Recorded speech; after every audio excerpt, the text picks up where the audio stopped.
वाहिगुरू जी का खालसा वाहिगुरू जी की फतेह। TVT4 ਦੇ ਸਾਰੇ ਦਰਸ਼ਕ ਤੇ ਸਰੋਤੇ ਜਿਹੜੇ ਇਸ ਵਕਤ ਸਾਡੇ ਨਾਲ ਨਾਰਥ ਅਮਰੀਕਾ ਦੇ ਵਿੱਚੋਂ ਜੁੜੇ ਹੋਏ ਆ ਜਾਂ ਫਿਰ ਸੋਸ਼ਲ ਮੀਡੀਆ ਦੇ ਰਾਹੀਂ ਦੁਨੀਆ ਭਰ ਦੇ ਵਿੱਚ ਸਾਨੂੰ ਦੇਖ ਰਹੇ ਆ, ਉਹਨਾਂ ਸਾਰਿਆਂ ਦਾ ਮੈਂ ਅਮਰਵੀਰ ਸਿੰਘ ਅੱਜ ਇਸ ਪ੍ਰੋਗਰਾਮ ਦੇ ਵਿੱਚ ਤਹਿ ਦਿਲੋਂ ਸਵਾਗਤ ਕਰਦਾ। ਵਿਊਅਰਸ, ਅੱਜ ਅਸੀਂ ਕੈਲੀਫੋਰਨੀਆ ਦੀ ਧਰਤੀ ਤੇ ਪਹੁੰਚੇ ਹੋਏ ਹਾਂ। ਇੱਥੇ ਸੈਨ ਫਰਾਂਸਿਸਕੋ ਦੇ ਵਿੱਚ ਅਸੀਂ ਗੱਲਬਾਤ ਕਰ ਰਹੇ ਹਾਂ ਅੱਜ ਅਮਰੀਕਨ ਗੁਰਦੁਆਰਾ ਪ੍ਰਬੰਧਕ ਕਮੇਟੀ ਦੇ ਕੋਆਰਡੀਨੇਟਰ ਡਾਕਟਰ ਪ੍ਰਿਤਪਾਲ ਸਿੰਘ ਦੇ ਨਾਲ। ਡਾਕਟਰ ਪ੍ਰਿਤਪਾਲ ਸਿੰਘ ਜਿੱਥੇ ਅਮਰੀਕਨ ਗੁਰਦੁਆਰਾ ਪ੍ਰਬੰਧਕ ਕਮੇਟੀ ਦੇ ਨਾਲ ਜੁੜੇ ਹੋਏ ਆ, ਉੱਥੇ ਹੀ ਅਮਰੀਕਨ ਸਿੱਖ ਕੰਗਰੈਸ਼ਨਲ ਕਾਕਸ ਦੇ ਵਿੱਚ ਵੀ ਇਹਨਾਂ ਦਾ ਅਹਿਮ ਯੋਗਦਾਨ ਹੈ। ਤੇ ਬੈਕ ਹੋਮ ਜਦੋਂ ਅਸੀਂ ਗੁਰਦੁਆਰਿਆਂ ਦੇ ਰੱਖ ਰਖਾਅ ਦੀ ਗੱਲ ਕਰਦੇ ਹਾਂ ਉਧਰ ਪਾਕਿਸਤਾਨੀ ਸਾਈਡ ਤੇ, ਤਾਂ ਜਿਹੜੀ ਪਾਕਿਸਤਾਨ ਗੁਰਦੁਆਰਾ ਪ੍ਰਬੰਧਕ ਕਮੇਟੀ ਹੈ ਤੇ ਗੁਰਦੁਆਰਾ ਸਾਹਿਬਾਨਾਂ ਦੀ ਹੈਰੀਟੇਜ ਦਾ ਜਿਹੜਾ ਸਾਰਾ ਮਸਲਾ ਹੈ ਉਹਦੇ ਨਾਲ ਇਹਨਾਂ ਦਾ ਪਹਿਲੇ ਦਿਨ ਤੋਂ ਕਾਫੀ ਨੇੜਲਾ ਸੰਬੰਧ ਹੈ, ਇਨਵੋਲਵਮੈਂਟ ਵੀ ਹੈ। ਤੇ ਅੱਜ ਅਸੀਂ ਇਸੇ ਟੌਪਿਕ ਨੂੰ ਵਿਚਾਰ ਚਰਚਾ ਦੇ ਅਧੀਨ ਲਿਆਵਾਂਗੇ। ਕਈ ਤਰ੍ਹਾਂ ਦੇ ਸਵਾਲ ਹੁੰਦੇ ਆ ਪਾਕਿਸਤਾਨ ਦੇ ਜਿਹੜੇ ਗੁਰਦੁਆਰਾ ਸਾਹਿਬਾਨ ਆ ਉਹਨਾਂ ਦੇ ਬਾਬਤ, ਵੀ ਉੱਥੇ ਗੁਰਦੁਆਰਿਆਂ ਦੀ ਸਾਂਭ ਸੰਭਾਲ ਕਦੋਂ ਸ਼ੁਰੂ ਹੋਈ, ਕਿਵੇਂ ਸ਼ੁਰੂ ਹੋਈ। ਇੱਕ ਕੰਪੈਰੀਜ਼ਨ ਵੀ ਹੁੰਦਾ ਵੀ ਇੱਧਰ ਜਿਹੜੇ ਗੁਰਦੁਆਰਾ ਸਾਹਿਬਾਨ ਹੈਗੇ ਆ ਉਹਨਾਂ ਦੀ ਰੱਖ ਰਖਾਅ ਵੀ ਹੈ, ਉਹਨਾਂ ਦੀ ਸੇਵਾ ਸੰਭਾਲ ਵੀ ਹੈ। ਪਰ ਪਾਕਿਸਤਾਨੀ ਸਾਈਡ ਤੇ ਜਿਹੜੇ ਗੁਰਦੁਆਰੇ ਹੈਗੇ ਆ, ਜਿਹੜੀ ਸਿੱਖਾਂ ਦੀ ਹੈਰੀਟੇਜ ਆ, ਤਕਰੀਬਨ 74-75 ਦੇ ਲਾਗੇ ਤਾਗੇ ਗੁਰਦੁਆਰਾ ਸਾਹਿਬਾਨ ਨੇ ਜਿਨ੍ਹਾਂ ਦੀ ਹਾਲਤ ਬਹੁਤਿਆਂ ਦੀ ਜਿੱਥੇ ਖਸਤਾ ਇਸ ਵਕਤ ਦੇਖੀ ਜਾ ਸਕਦੀ ਹੈ। ਸੋ ਇਹ ਜਿਹੜੇ ਸਵਾਲ ਨੇ, ਇਹ ਅੱਜ ਅਸੀਂ ਇਹਨਾਂ ਦੇ ਪਿੱਛੇ ਰੀਜ਼ਨਸ ਕੀ ਨੇ ਉਹ ਜਾਣਨ ਦੀ ਕੋਸ਼ਿਸ਼ ਕਰਾਂਗੇ।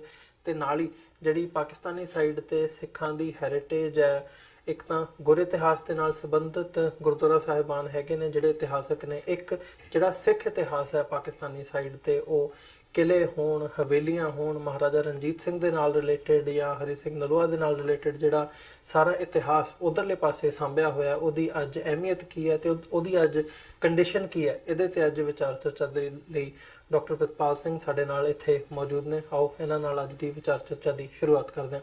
ਡਾਕਟਰ ਸਾਹਿਬ, ਤੁਹਾਡਾ ਸਵਾਗਤ ਹੈ ਜੀ। ਵਾਹਿਗੁਰੂ ਜੀ ਕਾ ਖਾਲਸਾ ਵਾਹਿਗੁਰੂ ਜੀ ਕੀ ਫਤਿਹ ਜੀ।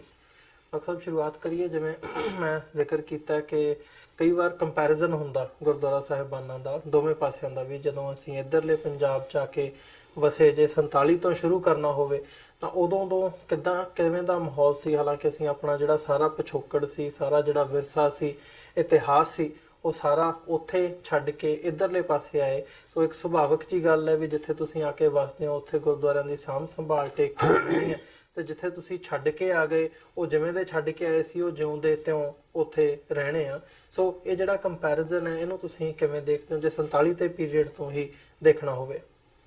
ਦੇਖੋ, ਦੁਨੀਆ ਦੇ ਨਕਸ਼ੇ ਤੇ ਇਹ ਇੱਕ ਬੜੀ ਮੰਦਭਾਗੀ ਘਟਨਾ ਹੋਈ ਸੀ 1947 ਦੇ ਵਿੱਚ, ਜਦੋਂ ਜਿਸ ਕਮਿਊਨਿਟੀ ਦਾ ਜਿੱਥੇ ਜਨਮ ਹੋਇਆ ਹੋਵੇ ਉਹ ਕਮਿਊਨਿਟੀ ਉਹ ਜਗ੍ਹਾ ਹੀ ਖਾਲੀ ਕਰਕੇ ਆ ਜਾਵੇ ਔਰ ਉਹਨੂੰ ਉਹਦੇ ਰੱਖ ਰਖਾਅ ਵਾਸਤੇ ਜਿਹੜਾ ਇੱਕ ਬੋਰਡ ਬਣਿਆ ਹਿੰਦੁਸਤਾਨ ਦੇ ਵਿੱਚ ਤੇ ਪਾਕਿਸਤਾਨ ਦੇ ਵਿੱਚ ਵੀ, ਉਹਨੂੰ ETPB ਕਿਹਾ ਜਾਂਦਾ, ਵੈਕਿਊ ਟਰਸਟ ਪ੍ਰੋਪਰਟੀ ਬੋਰਡ, ਜਿਹੜਾ ਕਿ ਬਾਈ ਨੇਮ ਹੀ ਇਹ ਗਲਤ ਗੱਲ ਹੈ। ਜਿਹੜੀ ਰੱਬ ਦਾ ਘਰ ਆ ਜਾਂ ਗੁਰੂ ਦਾ ਘਰ ਆ ਉਹ ਵੈਕਿਊ ਨਹੀਂ ਹੁੰਦਾ, ਕਦੇ ਖਾਲੀ ਨਹੀਂ ਹੁੰਦਾ, ਉਹ ਮੌਜੂਦ ਹੁੰਦੇ ਆ ਗੁਰੂ ਸਾਹਿਬ ਉੱਥੇ ਜਾਂ ਹਾਜ਼ਰ ਹੁੰਦਾ। ਅਸੀਂ ਇਹ ਜਿਹੜਾ ਇਸ਼ੂ ਸੀਗਾ ਪ੍ਰੈਜ਼ੀਡੈਂਟ ਮੁਸ਼ਰਫ ਦੇ ਵੇਲੇ ਇਹ ਉਠਾਇਆ ਵੀ ਸੀ ਵੀ ਜਿਹੜਾ ETPB ਦਾ ਨਾਂ ਠੀਕ ਨਹੀਂ ਹੈਗਾ, ਵੀ ਜਿਹੜਾ ਰੱਬ ਦਾ ਘਰ ਆ ਉਹ ਵੈਕਿਊ ਨਹੀਂ, ਇਹ ਖਾਲੀ ਨਹੀਂ ਹੈਗਾ, ਇਹ ਭਰਪੂਰ ਆ। ਸੋ ਉਹਨਾਂ ਨੇ ਇਸ ਗੱਲ ਦਾ ਨੋਟਿਸ ਵੀ ਲਿਆ। ਤੇ ਜੇ ਮੈਂ ਪਹਿਲਾਂ ਵੀ ਇਹ ਬੜੀ ਵਾਰੀ ਜ਼ਿਕਰ ਕੀਤਾ ਕਿ ਜਿਹੜੀ ਕੌਮ ਦਾ ਜਨਮ ਆ ਉੱਥੇ ਹੀ ਹੋਇਆ, ਨਨਕਾਣਾ ਸਾਹਿਬ ਦੇ ਵਿੱਚ ਗੁਰੂ ਸਾਹਿਬ ਦੀ ਜਦੋਂ ਆਮਦ ਹੋਈ ਆ, ਅਤੇ ਗੁਰੂ ਸਾਹਿਬ ਜਦੋਂ ਆਪਣਾ ਬੰਦ ਮੁਕਾ ਕੇ ਇਸ ਦੁਨੀਆ ਤੋਂ ਗਏ ਆ, ਉਹ ਜਗ੍ਹਾ ਵੀ ਪਾਕਿਸਤਾਨ ਦੇ ਵਿੱਚ ਹੀ ਆ। ਔਰ ਇਹਨਾਂ ਦੋਨਾਂ ਜਗ੍ਹਾ ਦੇ ਸਮੇਤ ਪਾਕਿਸਤਾਨ ਦੇ ਜਿਹੜਾ ਹਿੱਸੇ ਵਾਲਾ ਪੰਜਾਬ ਆ ਉਹਦੇ ਵਿੱਚ ਲਗਭਗ ਕੋਈ 172 ਦੇ ਕਰੀਬ ਹਿਸਟੋਰੀਕਲ ਸੈਕਸ਼ਨ, ਹਿਸਟੋਰੀਕਲ ਪਿੰਡਾਂ ਦੇ ਵਿੱਚ ਤਾਂ ਜਿਹੜੇ ਗੁਰਦੁਆਰੇ ਹੈਗੇ ਆ ਉਹ ਤਾਂ ਅਲੱਗ ਚੀਜ਼ ਸੀ ਨਾ, ਹਿਸਟੋਰੀਕਲ ਨਹੀਂ ਹੈਗੇ। ਔਰ ਇਹਨਾਂ ਦੇ ਵਿੱਚੋਂ ਗੁਰੂ ਨਾਨਕ ਸਾਹਿਬ ਦੇ ਨਾਲ ਸੰਬੰਧਿਤ ਹੈ ਮੋਸਟਲੀ, ਜਿਵੇਂ ਨਨਕਾਣਾ ਸਾਹਿਬ ਦਾ ਹੋ ਗਿਆ। ਨਨਕਾਣਾ ਸਾਹਿਬ ਦੇ ਵਿੱਚ 8 ਗੁਰਦੁਆਰੇ ਆ। ਇਸੇ ਤਰ੍ਹਾਂ ਹੀ ਜਿਹੜਾ ਕਰਤਾਰਪੁਰ ਸਾਹਿਬ, ਜਿਹੜਾ ਅੱਜ ਕੱਲ੍ਹ ਕਾਫੀ ਚਰਚਾ ਦੇ ਵਿੱਚ ਆ, ਜਿੱਥੇ ਕਿ ਗੁਰੂ ਸਾਹਿਬ ਜੋਤੀ ਜੋਤ ਸਮਾਇਆ, ਉਦੋਂ ਤੋਂ ਬਿਨਾਂ 5ਵੇਂ ਪਾਤਸ਼ਾਹ ਦਾ ਸ਼ਹੀਦੀ ਸਥਾਨ ਲਾਹੌਰ ਦੇ ਵਿੱਚ, 4ਥੇ ਪਾਤਸ਼ਾਹ ਦਾ ਜਨਮ ਸਥਾਨ ਲਾਹੌਰ ਦੇ ਵਿੱਚ, 6ਵੇਂ ਪਾਤਸ਼ਾਹ ਦੀ ਆਮਦ ਉੱਥੇ ਲਾਹੌਰ 'ਚ ਹੁੰਦੀ ਆ, ਮਜੰਗ ਰੋਡ 'ਤੇ ਗੁਰਦੁਆਰਾ ਸਾਹਿਬ ਛੇਵੇਂ ਪਾਤਸ਼ਾਹ ਦੇ ਨਾਲ ਹੈਗਾ। ਨਨਕਾਣਾ ਸਾਹਿਬ ਦੇ ਵਿੱਚ ਵੀ ਇੱਕ ਗੁਰੂ ਘਰ ਆ ਜਿਹਨੂੰ ਕਿਹਾ ਹੀ ਜਾਂਦਾ ਗੁਰਦੁਆਰਾ ਪੰਜਵੀਂ ਪਾਤਸ਼ਾਹੀ ਛੇਵੀਂ ਪਾਤਸ਼ਾਹੀ। ਸੋ ਇਹ ਤਾਂ ਮੇਨ ਹਿਸਟੋਰਿਕ ਨੇ। ਫਿਰ ਜੇਹਲਮ ਦੇ ਵਿੱਚ ਜਿਹੜਾ ਬਹੁਤ ਵੱਡਾ ਕਿਲ੍ਹਾ ਸ਼ੇਰ ਸ਼ਾਹ ਸੂਰੀ ਨੇ ਜਿਹੜਾ ਬਣਵਾਇਆ ਸੀ ਜੇਹਲਮ ਦਾ, ਉਹਦੇ ਬਿਲਕੁਲ ਬਾਹਰਲੇ ਪਾਸੇ ਤਲਾਕੀ ਗੇਟ ਦੇ ਨਾਲ ਇੱਕ ਬਹੁਤ ਸੁੰਦਰ, ਉਸ ਵੇਲੇ ਦਾ ਕਿਹੜਾ ਸੁੰਦਰ ਸਥਾਨ ਹੈ, ਉਹਨੂੰ ਚੋਆ ਗੁਰੂ ਨਾਨਕ ਕਹਿੰਦੇ ਆ। ਇਸੇ ਤਰ੍ਹਾਂ ਹੀ ਕਿਲ੍ਹੇ ਦੇ ਵਿੱਚ ਮਾਤਾ ਸਾਹਿਬ ਕੌਰ ਦਾ, ਜਿਹੜੀ ਖਾਲਸੇ ਦੀ ਮਾਤਾ ਨੇ, ਉਹਨਾਂ ਦਾ ਜਨਮ ਸਥਾਨ ਹੈ। ਜੀ। ਫਿਰ ਬਾਬੇ ਦੀ ਵੇਰ ਸਿਆਲਕੋਟ ਦੇ ਵਿੱਚ ਬੜਾ ਇੱਕ ਇੰਪੋਰਟੈਂਟ ਜਗ੍ਹਾ। ਇਸੇ ਤਰ੍ਹਾਂ ਜਿੰਨੇ ਵੀ ਗੁਰੂ ਘਰ ਨੇ ਸਾਰਿਆਂ ਦੀ ਆਪਣੀ ਆਪਣੀ ਹਿਸਟੋਰੀਕਲ ਸਿਗਨੀਫੀਕੈਂਸ ਹੈ। ਔਰ ਜਦੋਂ ਉਹ ਸਿੱਖਾਂ ਨੇ ਫੈਸਲਾ ਕੀਤਾ ਵੀ ਅਸੀਂ ਇਸ ਮੁਲਕ ਨੂੰ ਛੱਡ ਕੇ ਚਲੇ ਜਾਣਾ, ਤੇ ਉੱਥੇ ਐਟ ਲੀਸਟ ਪੰਜਾਬ ਦੇ ਵਿੱਚ ਤੁਸੀਂ ਜੇ ਕਹਿ ਲਓ ਕਿ ਕੋਈ ਵੀ ਸਿੱਖ ਫੈਮਿਲੀ ਨਹੀਂ ਸੀ। ਜਿਹੜੇ ਕੋਈ ਇੱਕਾ ਦੁੱਕਾ ਰਹਿ ਗਏ, ਉਹ ਮਤਲਬ ਉਹਨਾਂ ਨੂੰ ਸਿੱਖ ਨਹੀਂ ਤੁਸੀਂ ਕਹਿ ਸਕਦੇ, ਵਿਚਾਰੇ ਲੁਕ ਛਿਪ ਕੇ ਤਾਂ ਨਹੀਂ ਕਹਿ ਸਕਦੇ ਵੀ ਉਹ ਕਿਸੇ ਪ੍ਰੋਟੈਕਸ਼ਨ ਦੇ ਵਿੱਚ ਸੀਗੇ ਜਾਂ ਬਾਅਦ ਦੇ ਵਿੱਚ ਉਹ ਕਨਵਰਟ ਹੋ ਗਏ। ਪਰ ਇਹ ਜਿਹੜੀ ਸਿਚੁਏਸ਼ਨ ਸੀਗੀ 1947 ਤੋਂ ਲੈ ਕੇ ਤੇ ਐਟ ਲੀਸਟ 75-76 ਤੱਕ ਇਦਾਂ ਦੀ ਰਹੀ ਆ ਤੇ ਮੋਰ ਲਾਈਕਲੀ ਅਪ ਟੂ 85 ਟੂ 90 ਉਹਦੇ ਵਿੱਚ ਜਿਹੜੇ ਪੰਜਾਬ ਦੇ ਵਿੱਚ ਕੋਈ ਸਿੱਖ ਫੈਮਿਲੀਜ਼ ਨਹੀਂ ਸੀ। ਤੇ ਜਿਹੜੇ ਪਸ਼ਾਵਰ ਦੇ ਵਿੱਚ ਆਪਣੇ ਜਿਹੜੇ ਸਿੱਖ ਬਸੋਂ ਸੀਗੀ, ਉਹ ਜਦੋਂ ਪਾਰਟੀਸ਼ਨ ਹੋਈ ਆ ਤੇ ਟਾਈਮਲੀ ਉਹ ਉੱਥੋਂ ਚੱਲ ਜਾ ਕੇ ਜਿਹੜਾ ਇਲਾਕਾ ਗੈਰ ਆ, ਜਿਹਨੂੰ ਜਿਹੜਾ ਫਾਟਾ ਕਹਿੰਦੇ, ਜਿਹੜਾ ਕਿ ਹੁਣ ਫਿਰ ਪਸ਼ਾਵਰ ਦੇ ਵਿੱਚ ਰਲਾਇਆ, ਇਹ ਸਾਰੇ ਉੱਥੇ ਚੱਲ ਗਏ ਸੀ। ਉਹ ਲੋਕਾਂ ਦੇ ਨਾਲ ਇਹਨਾਂ ਦੇ ਬਿਜ਼ਨਸ ਕਰਦੇ ਸੀਗੇ, ਸਾਂਝੇ ਸੀ। ਉਹਨੇ ਕਿਹਾ ਵੀ ਤੁਸੀਂ ਫਾਰ ਦਾ ਟਾਈਮਿੰਗ ਇੱਥੇ ਆ ਜਾਓ ਜੀ, ਜਦੋਂ ਹਾਲਾਤ ਠੀਕ ਹੋਏ ਤੁਸੀਂ ਵਾਪਸ ਚਲੇ। ਪਰ ਹਾਲਾਤ ਕਦੀ ਠੀਕ ਨਹੀਂ ਹੋਏ। ਸੋ ਜੋ ਜਿਹੜੀਆਂ ਫੈਮਿਲੀ ਸੀਗੀਆਂ ਹੌਲੀ ਹੌਲੀ ਕਰਕੇ ਹਿੰਦੁਸਤਾਨ ਆ ਗਈਆਂ, ਤੇ ਕੁਝ ਇੱਕ ਦੋ ਪਰਿਵਾਰ ਜਿਹੜੇ ਸੀਗੇ ਉਹ ਇਲਾਕਾ ਗੈਰ ਦੇ ਵਿੱਚ ਹੀ ਰਹੇ ਤੇ 90s ਤੱਕ ਉਹ ਉੱਥੇ ਰਹੇ। ਤੇ ਪਸ਼ਾਵਰ ਦੇ ਵਿੱਚ ਬੜਾ ਇੱਕ ਹਿਸਟੋਰਿਕ ਪਲੇਸ ਆ ਭਾਈ ਜੋਗਾ ਸਿੰਘ ਦਾ ਗੁਰਦੁਆਰਾ, ਬਹੁਤ ਵੱਡਾ ਗੁਰਦੁਆਰਾ। ਤੇ 90ਵਿਆਂ ਦੇ ਵਿੱਚ ਜਿਹੜੀ ਇਲਾਕਾ ਗੈਰ ਤੋਂ ਤੇ ਅਫਗਾਨਿਸਤਾਨ ਤੋਂ ਕੁਝ ਜਿਹੜੀ ਵਸੋਂ ਸੀਗੀ ਉਹ ਪਸ਼ਾਵਰ ਸ਼ਹਿਰ 'ਚ ਆਉਣਾ ਸ਼ੁਰੂ ਹੋ ਗਈ। ਇਸੇ ਤਰ੍ਹਾਂ ਹੀ 71 ਤੋਂ ਬਾਅਦ ਕੁਝ ਫੈਮਿਲੀਜ਼ ਜਿਹੜੀਆਂ ਸੀ ਅਫਗਾਨਿਸਤਾਨ ਤੋਂ ਉਹ ਨਨਕਾਣਾ ਸਾਹਿਬ ਦੇ ਵਿੱਚ ਆ ਗਏ। ਪਰ ਇੱਦਾਂ ਅਲਾਊਡ ਨਹੀਂ ਸੀਗਾ, ਕਿਉਂਕਿ ਉਹ ਮਤਲਬ ਸ਼ੱਕ ਦੀ ਨਿਗਾਹ ਨਾਲ ਦੇਖਣਾ ਵੀ ਚਾਹੀਦਾ, ਅਗਲਿਆਂ ਦਾ ਇੱਕ ਮੁਲਕ ਹੈ, ਪਤਾ ਨਹੀਂ ਕੌਣ ਹੈ, ਕਿੱਥੋਂ ਆ ਗਏ। ਸੋ 90s ਤੱਕ ਸਾਰੇ ਪਰਿਵਾਰਾਂ ਦੀ ਜਿਹੜੀ ਗਿਣਤੀ ਆ ਕੋਈ 150-200 ਦੇ ਕਰੀਬ ਹੋਏਗੀ ਜਿਹੜੇ ਪਸ਼ਾਵਰ ਦੇ ਵਿੱਚ ਸੀਗੇ, ਜਾਂ ਨਨਕਾਣਾ ਸਾਹਿਬ ਥੋੜ੍ਹੀ ਜਿਹੀ ਫੈਮਿਲੀ ਸੀਗੀਆਂ। 1965 ਤੱਕ ਇਹ ਰੱਖ ਰਖਾਵ ਰਿਹਾ। ਭਈ ਇਹ ਤੋਂ ਪਹਿਲਾਂ ਮੈਂ ਦੱਸਾਂ ਕਿ ਜਿਹੜਾ ਵੈਕਿਊ ਟਰਸਟ ਪ੍ਰਾਪਰਟੀ ਬੋਰਡ ਬਣੇ ਸੀ ਦੋਨੇ ਪਾਸੇ, ਜਿਹੜੇ ਹਿੰਦੁਸਤਾਨ ਦੇ ਵਿੱਚ ਪ੍ਰਾਪਰਟੀਜ਼ ਮੁਸਲਮਾਨਾਂ ਦੀ ਰਹਿ ਗਈਆਂ ਉਹਨਾਂ ਨੂੰ ਵਕਫ ਬੋਰਡ ਡੀਲ ਕਰਦਾ ਸੀ। ਇਸੇ ਤਰ੍ਹਾਂ ਹੀ ਵਕਫ ਬੋਰਡ ਜਿਹੜਾ ਹੈਗਾ ਡੀਲ ਕਰਦਾ ਸੀਗਾ ਪਾਕਿਸਤਾਨ ਦੇ ਵਿੱਚ। ਇਹਨਾਂ ਦਾ ਅਰੇਂਜਮੈਂਟ ਸੀ ਵੀ 4 ਵਾਰ ਜਿਹੜਾ ਜਥਾ ਆ ਹਿੰਦੁਸਤਾਨ ਤੋਂ ਸਿੱਖਾਂ ਦਾ, ਉਹ 4 ਵਾਰੀ ਜਥਾ ਪਾਕਿਸਤਾਨ ਜਾਇਆ ਕਰੇਗਾ ਸਾਲ ਦੇ ਵਿੱਚ ਜੀ। ਗੁਰੂ ਨਾਨਕ ਸਾਹਿਬ ਦੇ ਪੁਰਬ ਤੇ, ਫਿਰ ਪੰਜਵੇਂ ਪਾਤਸ਼ਾਹ ਦੀ ਸ਼ਹੀਦੀ ਪੁਰਬ ਤੇ, ਮਹਾਰਾਜਾ ਰਣਜੀਤ ਸਿੰਘ ਦੀ ਬਰਸੀ ਤੇ ਵਿਸਾਖੀ ਤੇ।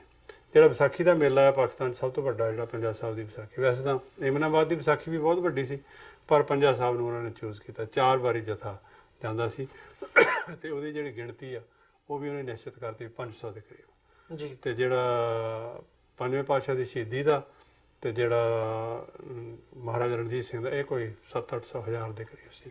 ਤੇ ਇਹ ਗਿਣਤੀ ਵੀ ਬੜੀ ਦੇਰ ਤੱਕ ਇਦਾਂ ਹੀ ਰਹੀ। ਤੇ ਫਿਰ ਜਿਹੜਾ ਪ੍ਰਕਾਸ਼ ਸੀਗਾ ਉਹ ਵੀ ਲਿਮਟਿਡ ਗੁਰਦੁਆਰਿਆਂ ਦੇ ਵਿੱਚ ਹੁੰਦਾ ਸੀ।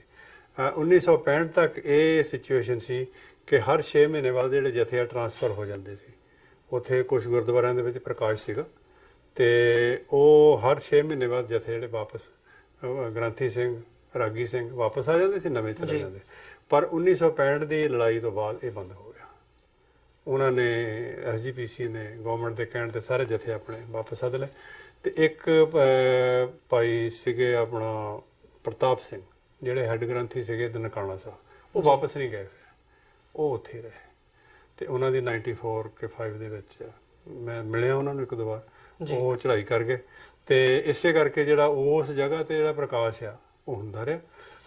ਬਾਕੀ ਜਿੰਨੇ ਗੁਰਦੁਆਰੇ ਸੀਗੇ ਉਹਨਾਂ ਦੇ ਵਿੱਚ ਜਦੋਂ ਜਥਾ ਜਾਂਦਾ ਸੀ ਉਹਦੇ ਜਾਣ ਤੋਂ ਪਹਿਲਾਂ ਪ੍ਰਕਾਸ਼ ਹੋ ਜਾਂਦਾ ਸੀ ਬਾਅਦ ਦੇ ਵਿੱਚ ਔਰ ਜਿੰਨੇ ਗੁਰੂ ਘਰ ਆ ਇਹ ਸਾਰੇ ਦੇ ਸਾਰੇ ਬੰਦ ਕਰ ਦਿੱਤੇ ਜਾਂਦੇ ਸੀ ਔਰ ਕਿਸੇ ਵਾਸਤੇ ਵੀ ਖੁੱਲੇ ਨਹੀਂ ਹੁੰਦੇ ਈਵਨ ਸਿੱਖ ਵੀ ਜਿਹੜੇ ਸੀਗੇ ਉੱਥੇ ਜਾਂ ਟਰੈਵਲਿੰਗ ਹੀ ਹੈ ਨਹੀਂ ਸੀ ਤੇ ਜਾਣਾ ਕੀ ਸੀ। ਹਾਂ ਨਨਕਾਣਾ ਸਾਹਿਬ ਦਾ ਜਿਹੜਾ ਸੀ ਕਿਉਂ ਖੁੱਲ੍ਹਾ ਹੋਣ ਕਰਕੇ ਉੱਥੇ ਮਤਲਬ ਵੀ ਵਿਦ ਸਿਕਿਉਰਿਟੀ ਪੁੱਛ ਪਛਾ ਕੇ ਲੋਕ ਚਲੇ ਜਾਂਦੇ ਸੀ ਪਰ ਆਮ ਸੰਗਤ ਦੇ ਦਰਸ਼ਨਾਂ ਵਾਸਤੇ ਖੁੱਲ੍ਹਾ ਨਹੀਂ ਸੀ। ਫਿਰ 84 ਤੋਂ ਬਾਅਦ ਜਦੋਂ ਸਿੱਖਾਂ ਦੀ ਬਾਹਰੋਂ ਅੰਦਰੋਂ ਜਿਹੜੀ ਆਮਦ-ਰਫਤ ਹੋਈ ਆ ਪਾਕਿਸਤਾਨ ਦੀ ਧਰਤੀ 'ਤੇ ਉਹਨਾਂ ਨੇ ਗੌਰਮੈਂਟ ਦੇ ਨਾਲ ਗੱਲ ਕਰਕੇ ਥੋੜ੍ਹਾ ਪ੍ਰੈਸ਼ਰ ਪਾ ਕੇ ਉਹਨਾਂ ਨੂੰ ਕਹਿ ਕੇ ਵੀ ਤੁਸੀਂ ਇਹਨਾਂ ਨੂੰ ਖੋਲ੍ਹੋ ਅਤੇ ਫਿਰ ਉਹਨਾਂ ਨੇ ਸੋਚਣਾ ਸ਼ੁਰੂ ਕਰ ਦਿੱਤਾ ਵੀ ਹਾਂ ਇਹਦਾ ਕੀ ਮਕਸਦ ਹੋ ਸਕਦਾ ਖੋਲ੍ਹਣੇ ਚਾਹੀਦੇ ਆ।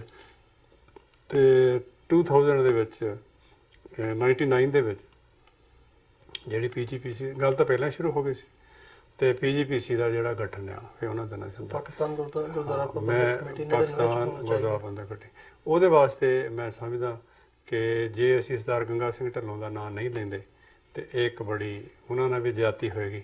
ਉਹਨਾਂ ਨੇ 1975 ਤੋਂ ਲੈ ਕੇ ਲਗਾਤਾਰ ਇੱਕ ਪੂਰੀ ਦੀ ਪੂਰੀ ਕੁਆਟਰ ਸੈਂਚੁਰੀ ਇਹਨਾਂ ਗੁਰਦੁਆਰਿਆਂ 'ਤੇ ਕੰਮ ਕੀਤਾ। ਉਹਨਾਂ ਨੇ ਬਹੁਤ ਜ਼ਿਆਦਾ ਉਹਨਾਂ ਦਾ ਕੰਮ ਹੈ ਉਹਨਾਂ ਦੀ ਮਿਹਨਤ ਬੜੀ ਹੈ। ਹਾਂ ਠੀਕ ਹੈ ਉਹਨਾਂ ਨਾਲ ਲੋਕਾਂ ਦੇ ਮਤਭੇਦ ਹੋ ਸਕਦੇ ਪਰ ਉਹਨਾਂ ਦਾ ਕਾਜ਼ ਬਹੁਤ ਵਧੀਆ ਸੀ ਜੀ। ਅਤੇ ਨਾਲ ਦੀ ਨਾਲ ਹੀ ਮੈਂ ਜਿਹੜੇ ਉੱਥੇ ਅੱਜ ਕੱਲ੍ਹ ਜਿਹੜੇ ਪੰਜਾਬ ਅਸੈਂਬਲੀ ਦੇ ਸਪੀਕਰ ਨੇ ਚੌਧਰੀ ਪਰਵੇਜ਼ ਲਾਹੀ ਇਹਨਾਂ ਦੇ ਫੈਮਿਲੀ 'ਚੋਂ ਜ਼ਹੂਰ ਲਾਹੀ ਜਿਹੜੇ ਕਿ ਬੜੇ ਅੱਛੇ ਸਿੱਖ ਦੋਸਤ ਸੀਗੇ ਉਹਨਾਂ ਦਾ ਬੜਾ ਵੱਡਾ ਯੋਗਦਾਨ ਹੈ। ਇਹਨਾਂ ਨੇ ਰਲ ਕੇ ਜਥਿਆਂ ਨੂੰ ਸਾਂਭਣਾ ਉਹਨਾਂ ਦਾ ਰੱਖ ਰਖਾਵ ਕਰਨਾ ਉਹਨਾਂ ਨੂੰ ਲੈ ਕੇ ਜਾਣਾ। ਸੋ ਇਹ ਇੱਕ ਦੋ ਤਿੰਨ ਸ਼ਖਸੀਅਤਾਂ ਇੱਦਾਂ ਦੀਆਂ ਸੀ ਜਾਂ ਹੋਰ ਜਿਹੜੇ ਸਿੱਖ ਦੋਸਤ ਮੁਸਲਮਾਨ ਸੀਗੇ ਉਹਨਾਂ ਦਾ ਇਹਦੇ ਵਿੱਚ ਬਹੁਤ ਵੱਡਾ ਰੋਲ ਰਿਹਾ ਕਿ ਸਿੱਖਾਂ ਦੀ ਜਿਹੜੀ ਆਮਦ-ਰਫਤ ਆ ਉਹ ਵਧੇ। ਅਤੇ PGPC ਬਣਨ ਤੋਂ ਬਾਅਦ ਫਿਰ ਕਾਫੀ ਇਹਦੇ ਵਿੱਚ ਚੇਂਜਸ ਆਈਆਂ। ਮੈਂ ਖੁਦ ਜਿਹੜਾ ਗੁਰਦੁਆਰਾ ਸਾਹਿਬ ਸੱਚਾ ਸੌਦਾ ਜਿੱਥੇ ਸੱਚਾ ਸੌਦਾ ਦੇ ਨਾਂ ਤੋਂ ਹੀ ਆਪਾਂ ਵਾਕਫ ਹਾਂ ਮੈਂ ਉਹ 1994 ਦੇ ਵਿੱਚ ਪਹਿਲੀ ਵਾਰੀ ਵਿਜ਼ਿਟ ਕੀਤਾ ਔਰ ਗੁਰਦੁਆਰੇ ਦੇ ਉੱਪਰ ਕਿਲ੍ਹਾ ਟਾਈਪ ਗੁਰਦੁਆਰਾ ਉੱਪਰ ਪ੍ਰਕਾਸ਼ ਸੀਗਾ ਪਰ ਥੱਲੇ ਪਸ਼ੂ ਡੰਗਰ ਬੱਧੇ ਦੇਖੇ ਮੈਂ ਔਰ ਉਹਨਾਂ ਦਾ ਚਾਰਾ ਪਾਥੀਆਂ ਵਗੈਰਾ ਮੈਂ ਖੁਦ ਲੱਗੀਆਂ ਦੇਖੀਆਂ ਪਰ ਵਿਦਨ ਨੋ ਟਾਈਮ ਛੇਤੀ ਹੀ ਸਾਰੇ ਦਾ ਸਾਰਾ ਜਿਹੜਾ ਸੀਗਾ ਗੁਰਦੁਆਰੇ ਫਿਰ ਰੀਰੈਕਟ ਹੋਏ ਉਹਨਾਂ ਦੀ ਰੈਨੋਵੇਸ਼ਨ ਹੋਈ ਆ ਔਰ ਉਹਦੇ ਵਾਸਤੇ ਇੱਕ ਉੱਥੇ ਜਿਹੜੇ ਪਹਿਲੇ ਵੈਕਟਰੀ ਟਰੱਸਟ ਬੋਰਡ ਦੇ PGPC ਬਣਨ ਤੋਂ ਬਾਅਦ ਚੇਅਰਮੈਨ ਬਣੇ ਉਹ ਫੌਜ ਦੇ ਇੱਕ ਰਿਟਾਇਰਡ ਜਰਨੈਲ ਸੀ ਉਹਨਾਂ ਦਾ ਬੜਾ ਵੱਡਾ ਰੋਲ ਹੈ। ਉਹਨਾਂ ਨੇ ਖੁਦ ਖੜੇ ਹੋ ਕੇ ਸਾਰੀ ਰੈਨੋਵੇਸ਼ਨ ਜਿਹੜੀ ਆ ਉਹ ਕਰਵਾਈ ਆ ਅਤੇ ਇਸੇ ਤਰ੍ਹਾਂ ਹੀ ਗੁਰਦੁਆਰਾ ਰੋੜੀ ਸਾਹਿਬ ਅਹਿਮਦਾਬਾਦ ਜੀ ਅਤੇ ਉਹਦੀ ਕੰਸਟਰਕਸ਼ਨ ਹੈ ਉਹ ਦੇਖਣ ਵਾਲੀ ਆ ਰੀਅਲੀ ਬਹੁਤ ਮਤਲਬ ਕਲਾ ਦਾ ਇੱਕ ਨਮੂਨਾ ਆ। ਸੋ ਇਸ ਤਰ੍ਹਾਂ ਇਹ ਜਿੰਨੀ ਮੁੜ ਕੇ ਰੱਖ ਰਖਾਵ ਦੀ ਜਿਹੜੀ ਕਾਰਵਾਈ ਆ ਉਹ ਸ਼ੁਰੂ ਹੋਈ ਔਰ ਹੁਣ ਕਾਫੀ ਜਗ੍ਹਾ 'ਤੇ ਡਿਵੈਲਪਮੈਂਟਸ ਹੋ ਰਹੀਆਂ। ਨਨਕਾਣਾ ਸਾਹਿਬ ਦੇ ਵਿੱਚ ਤਾਂ ਖੈਰ ਬੜੀ ਵੱਡੀ ਡਿਵੈਲਪਮੈਂਟ ਆ ਜਿਹਨਾਂ ਲੋਕਾਂ ਨੇ ਅੱਜ ਤੋਂ 20-25 ਸਾਲ ਪਹਿਲਾਂ ਸੰਗਤਾਂ ਨੇ ਦਰਸ਼ਨ ਕੀਤੇ ਹੋਣਗੇ ਨਨਕਾਣਾ ਸਾਹਿਬ ਜਨਮ ਸਥਾਨ ਦੇ ਤੁਸੀਂ ਅੱਜ ਆ ਕੇ ਦੇਖੋ ਇੱਕ ਜ਼ਮੀਨ ਸਮਾਨ ਦਾ ਫਰਕ ਬਹੁਤ ਅੱਛੀ ਡਿਵੈਲਪਮੈਂਟ ਹੋਈ ਹੈ। ਇੱਦਾਂ ਹੀ ਗੁਰਦੁਆਰਾ ਤੰਬੂ ਸਾਹਿਬ ਜਿਹੜਾ ਕਿ ਬੜਾ ਛੋਟਾ ਜਿਹਾ ਸਥਾਨ ਸੀ ਜਗ੍ਹਾ ਉਹਦੇ ਵਿੱਚ 6-7 ਏਕੜ ਸੀਗੀ ਉਹਦੇ ਵਿੱਚ ਦੋ ਬੜੀਆਂ ਵੱਡੀਆਂ ਸਰਾਵਾਂ ਜਿਹੜੀਆਂ ਕਿ ਦਿੱਲੀ ਗੁਰਦੁਆਰਾ ਪ੍ਰਬੰਧਕ ਕਮੇਟੀ ਨੇ ਸਰਨਾ ਸਾਹਿਬ ਦੀ ਕਾਫੀ ਉਹ 'ਚ ਰੋਲ ਆ ਜੀ ਅਤੇ ਇੰਗਲੈਂਡ ਤੋਂ ਬੱਬਰ ਖਾਲਸਾ ਜਥੇਬੰਦੀ ਆ ਜਿਹੜੀ ਉਹਨਾਂ ਦੇ ਜਿਹੜੇ ਸਿੰਘ ਆ ਆਪਣਾ ਇੰਗਲੈਂਡ ਤੋਂ ਜਿਹੜੇ ਸਿੰਘ ਨੇ ਉਹਨਾਂ ਦੇ ਨਾਲ ਉਹਨਾਂ ਨੇ ਇਹ ਜਿਹੜੀਆਂ ਸਰਾਵਾਂ ਸੀਗੀਆਂ ਉਹਨਾਂ ਦੀ ਉਸਾਰੀ ਕਰਾਈ ਹੈ। ਸੋ ਇਹ ਇੱਕ ਡਿਵੈਲਪਮੈਂਟ ਸੀ ਜਿਹੜੀ ਹੌਲੀ ਸ਼ੁਰੂ ਹੋਈ ਔਰ ਅੱਜ ਕੱਲ੍ਹ ਜਿਹੜਾ ਡਿਵੈਲਪਮੈਂਟ ਦਾ ਪੱਧਰ ਆ ਉਹ ਬਹੁਤ ਅੱਛਾ। ਇਸੇ ਤਰ੍ਹਾਂ ਹੀ ਇੱਕ ਗੁਰਦੁਆਰਾ ਸਾਹਿਬ ਲਾਹੌਰ ਦੇ ਵਿੱਚ ਨੇ ਜਿਹਨੂੰ ਆਪਾਂ ਮੀਰ ਮੰਨੂ ਦੀ ਜੇਲ੍ਹ ਵੀ ਗਿਣਿਆ ਜਾਂਦਾ ਸ਼ਹੀਦ ਸਿੰਘ ਸਿੰਘਣੀਆਂ ਉਹ ਵੀ ਬੜੀ ਖਸਤਾ ਹਾਲਤ ਦੇ ਵਿੱਚ ਗੁਰੂ ਘਰ ਸੀ ਔਰ ਉਹਦੀ ਡਿਵੈਲਪਮੈਂਟ ਵੀ ਇੰਗਲੈਂਡ ਦੀ ਜਿਹੜੀ ਸੰਗਤ ਆ ਉਹਨਾਂ ਨੇ ਕਰਾਈ ਆ ਔਰ ਉਹਦੇ ਨਾਲ ਹੀ ਪਿਛਲੇ ਪਾਸੇ ਜਿੱਥੇ ਭਾਈ ਤਾਰੂ ਸਿੰਘ ਦੀ ਸ਼ਹੀਦੀ ਹੋਈ ਆ ਉਹ ਸਥਾਨ ਥੋੜ੍ਹਾ ਕੰਟਰੋਵਰਸ਼ੀਅਲ ਆ ਸਿੱਖਾਂ ਦਾ ਔਰ ਮੁਸਲਮਾਨਾਂ ਦਾ ਇੱਕੋ ਵਾਰੀ ਪਿਛਲੇ 100 ਸਾਲ ਦੇ ਵਿੱਚ ਕੋਈ ਸੀਰੀਅਸ ਲੈਵਲ 'ਤੇ ਤਨਾਜ਼ਨ ਹੋਇਆ ਉਹ ਉਹੀ ਜਗ੍ਹਾ ਸੀ ਉਹਦੇ ਜਗ੍ਹਾ ਨੂੰ ਲੈ ਕੇ ਖੈਰ ਉਹ ਵੀ ਹੁਣ ਡਿਸਪਿਊਟ ਜਿਹੜਾ ਹੌਲੀ ਹੱਲ ਹੋ ਜਾਏਗਾ। ਇਸੇ ਤਰ੍ਹਾਂ ਹੀ ਪੰਜਵੇਂ ਪਾਤਸ਼ਾਹ ਦੀ ਜਿਹੜਾ ਸ਼ਹੀਦੀ ਸਥਾਨ ਹੈ ਉਹਦੀ ਰੈਨੋਵੇਸ਼ਨ ਅੱਜ ਕੱਲ੍ਹ ਚੱਲ ਰਹੀ ਹੈ। ਚੌਥੇ ਪਾਤਸ਼ਾਹ ਦਾ ਜਿਹੜਾ ਜਨਮ ਸਥਾਨ ਹੈ ਉਹ ਉਹਦੀ ਰੈਨੋਵੇਸ਼ਨ ਕੰਪਲੀਟ ਹੋ ਗਈ ਹੈ ਔਰ ਕਾਫੀ ਉਹ ਅੱਛੀ ਹਾਲਾਤ ਦੇ ਵਿੱਚ ਹੈ। ਇਸੇ ਤਰ੍ਹਾਂ ਹੀ ਬਾਬੇ ਦੀ ਬੇਰ ਸਿਆਲਕੋਟ ਇੱਕ ਬੜਾ ਵੱਡਾ ਔਰ ਸੁੰਦਰ ਸਥਾਨ ਹੈ, ਉਹਦੀ ਜਿਹੜੀ ਡਿਵੈਲਪਮੈਂਟ ਆ ਰੈਨੋਵੇਸ਼ਨ ਆ ਉਹ ਚੱਲ ਰਹੀ ਹੈ।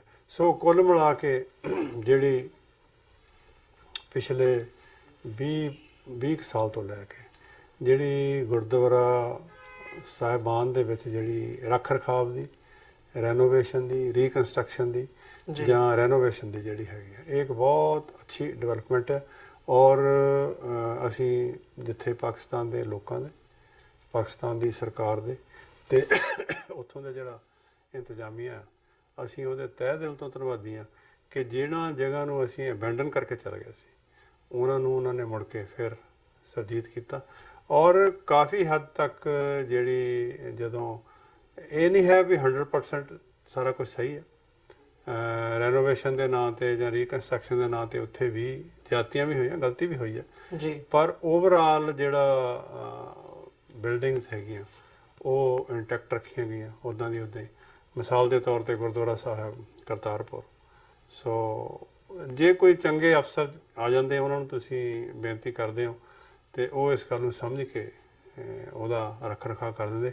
ਕਈ ਵਾਰੀ, ਬਹੁਤੀ ਵਾਰੀ ਆਪਣੇ ਜਿਹੜੇ ਲੋਕ ਹੁੰਦੇ ਆ ਜੀ, ਇਹੀ ਸੁੰਦਰਤਾ ਦੇ ਨਾਂ ਥੱਲੇ ਜਿਹੜਾ ਤੁਹਾਡਾ ਬਿਲਡਿੰਗਸ ਹੈਗੀ ਉਹਨਾਂ ਦਾ ਨੁਕਸਾਨ ਕਰਦੇ ਆ। ਅਤੇ ਨਾਲ ਦੀ ਨਾਲ ਜਿਹੜਾ ਜਿੱਥੇ ਤੱਕ ਰੈਵਨਿਊ ਦਾ ਤਾਲੁਕ ਆ, ਮੈਂ ਸਮਝਦਾ ਵੀ ਹਿੰਦੁਸਤਾਨ ਦੇ ਨਾਲੋਂ ਵੀ ਜ਼ਿਆਦਾ ਜਿਹੜੀ ਜ਼ਮੀਨ ਜੇ ਕਿਤੇ ਅਟੈਚਡ ਹੈਗੀ ਆ ਉਹ ਪਾਕਿਸਤਾਨ ਦੇ ਗੁਰਦੁਆਰਿਆਂ ਦੇ ਨਾਲ। ਰਣਜੀਤ ਸਿੰਘ ਦੇ ਟਾਈਮ ਤੋਂ ਹੀ 64,000 ਏਕੜ, 2800 ਮਰਬਾ, ਇੱਕ ਮਰਬਾ 25 ਏਕੜ ਦੇ ਕਰੀਬ ਹੁੰਦਾ ਜੀ, 2800 ਮਰਬਾ ਜ਼ਮੀਨ ਜਿਹੜੀ ਉਹ ਗੁਰਦੁਆਰਿਆਂ ਦੇ ਨਾਲ ਅਟੈਚਡ ਆ। ਇਹ ਸਿਸਟਮ ਇੱਦਾਂ ਦਾ ਆ ਵੀ ਇਹ ਅਟੈਚ ਹੀ ਰਹਿਣੀ ਆ, ਇਹਨੂੰ ਲੀਜ਼ ਕਰ ਸਕਦੇ ਆ, ਵੇਚਿਆ ਨਹੀਂ ਜਾ ਸਕਦਾ, ਵਰਤਿਆ ਜਾ ਸਕਦਾ ਜੀ। ਹੇਰਾ ਫੇਰੀ ਫੇਰ ਵੀ ਹੋ ਜਾਂਦੀ ਹੈ, ਪਰ ਪਿੱਛੇ ਜੇ ਲਾਹੌਰ ਦੇ ਲਾਗੇ ਬੇਬੇ ਨਾਨਕੀ ਦਾ ਇੱਕ ਸਥਾਨ ਹੈ ਡੇਰਾ ਚਾਲ 'ਚ, ਉਹਦੇ ਨਾਲ ਮਤਲਬ ਉਹ ਤੁਸੀਂ ਸਮਝੋ ਵੀ ਜਿਹੜਾ ਲਾਹੌਰ ਦੀ ਨਵੀਂ ਆਬਾਦੀ ਆ, ਡਿਫੈਂਸ ਹਾਊਸਿੰਗ ਅਥਾਰਟੀ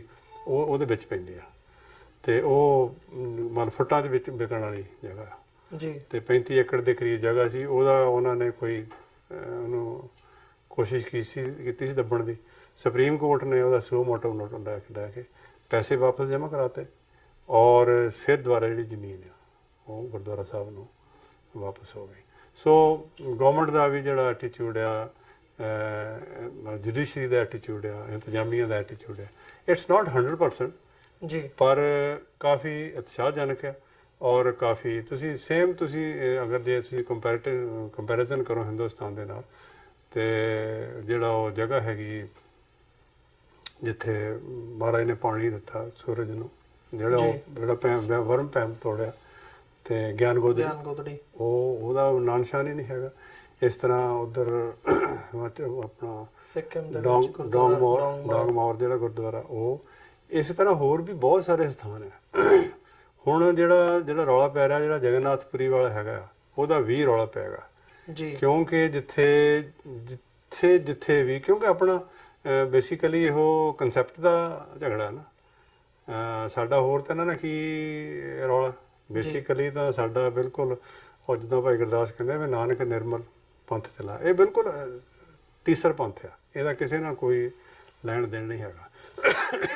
ਸੋ ਜਿੱਥੇ ਵੀ ਗੁਰੂ ਸਾਹਿਬ ਨੇ ਕਟਾਕਸ਼ ਕੀਤਾ, ਇਹਨਾਂ ਦੇ ਸਿਸਟਮ ਨੂੰ ਭੰਡਿਆ, ਉਹ ਜਿਹੜੇ ਜਗ੍ਹਾ ਆ ਉਹਨਾਂ ਨੂੰ ਉਹ ਸਿੱਟਣ ਦੀ ਕੋਸ਼ਿਸ਼ ਕਰ ਰਿਹਾ ਵੀ ਜੇ ਐਵੀਡੈਂਸ ਹੀ ਨਾ ਹੋਊਗੀ ਕੱਲ੍ਹ ਨੂੰ ਹਿਸਟੋਰੀਕਲ, ਅਤੇ ਤੁਸੀਂ ਸੋ ਇਹ ਜਿਹੜੀ ਸਿਚੁਏਸ਼ਨ ਹੈ ਪਾਕਿਸਤਾਨ ਵਾਲੇ ਪਾਸੇ ਨਹੀਂ ਹੈ।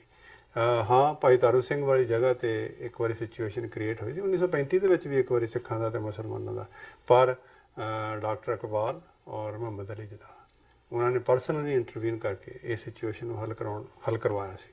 ਸੋ ਉਹ ਇਸ ਗੱਲ ਦਾ ਨੁਆਂਸ ਜਿਹੜਾ ਹੈਗਾ ਉਹ ਸਮਝਦੇ ਵੀ ਇਹਦੇ ਆਫਟਰ ਇਫੈਕਟਸ ਕੀ ਹੋ ਸਕਦੇ। ਸੋ ਕੁੱਲ ਮਿਲਾ ਕੇ ਜਿਹੜੀ ਪਾਕਿਸਤਾਨ ਦੀ ਧਰਤੀ 'ਤੇ ਜਿੰਨੇ ਸਾਡੇ ਗੁਰੂ ਘਰ ਨੇ, ਜਿੰਨੇ ਵੀ ਹੁਣ ਇਸ ਵੇਲੇ ਹਾਜ਼ਰ ਨੇ, ਠੀਕ ਨੇ। ਅਤੇ ਬਾਕੀ ਇਹ ਹੈ ਨਾ ਵੀ ਦੇਖੋ, ਕਮਿਊਨਿਟੀ ਨਹੀਂ ਹੈਗੀ ਆਪਣੀ ਉੱਥੇ ਕੋਈ ਵੀ, ਤੁਸੀਂ ਲੈਟਸ ਨੂੰ ਬਣਾ ਵੀ ਲੈਂਦੇ ਹੋ ਅਤੇ ਉਹਦੀ ਦੇਖਭਾਲ ਕੌਣ ਕਰੇਗਾ, ਪਰ ਉਹ ਕਾਫੀ ਪ੍ਰੋਨ ਹੈਗੇ ਇਸ ਵਾਸਤੇ ਤੇ ਫਿਰ ਤੁਸੀਂ ਇਹਨੂੰ ਰਿਲੀਜੀਅਸ ਟੂਰਿਜ਼ਮ ਵਿੱਚ ਆਪਾਂ ਕਨਵਰਟ ਕਰ ਦਿੰਦੇ ਹਾਂ।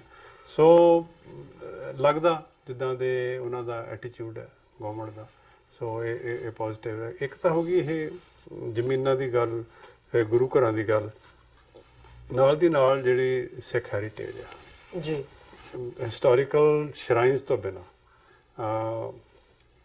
ਰਾਜਿਆਂ ਦੇ ਨਾਲ ਸੰਬੰਧਿਤ ਮਹਾਰਾਜਾ ਰਣਜੀਤ ਸਿੰਘ ਦੀ ਹਵੇਲੀ ਆ, ਮਹਾਰਾਜਾ ਸ਼ੇਰ ਸਿੰਘ ਦੀ ਆ, ਰਾਣੀ ਜਿੰਦਾ ਆਪਣੇ ਜਿਹੜੀ ਖੜਕ ਸਿੰਘ ਦੀ ਮਾਤਾ ਸੀਗੀ ਉਹਨਾਂ ਦੀ ਜਗ੍ਹਾ ਹੈਗੀ ਆ।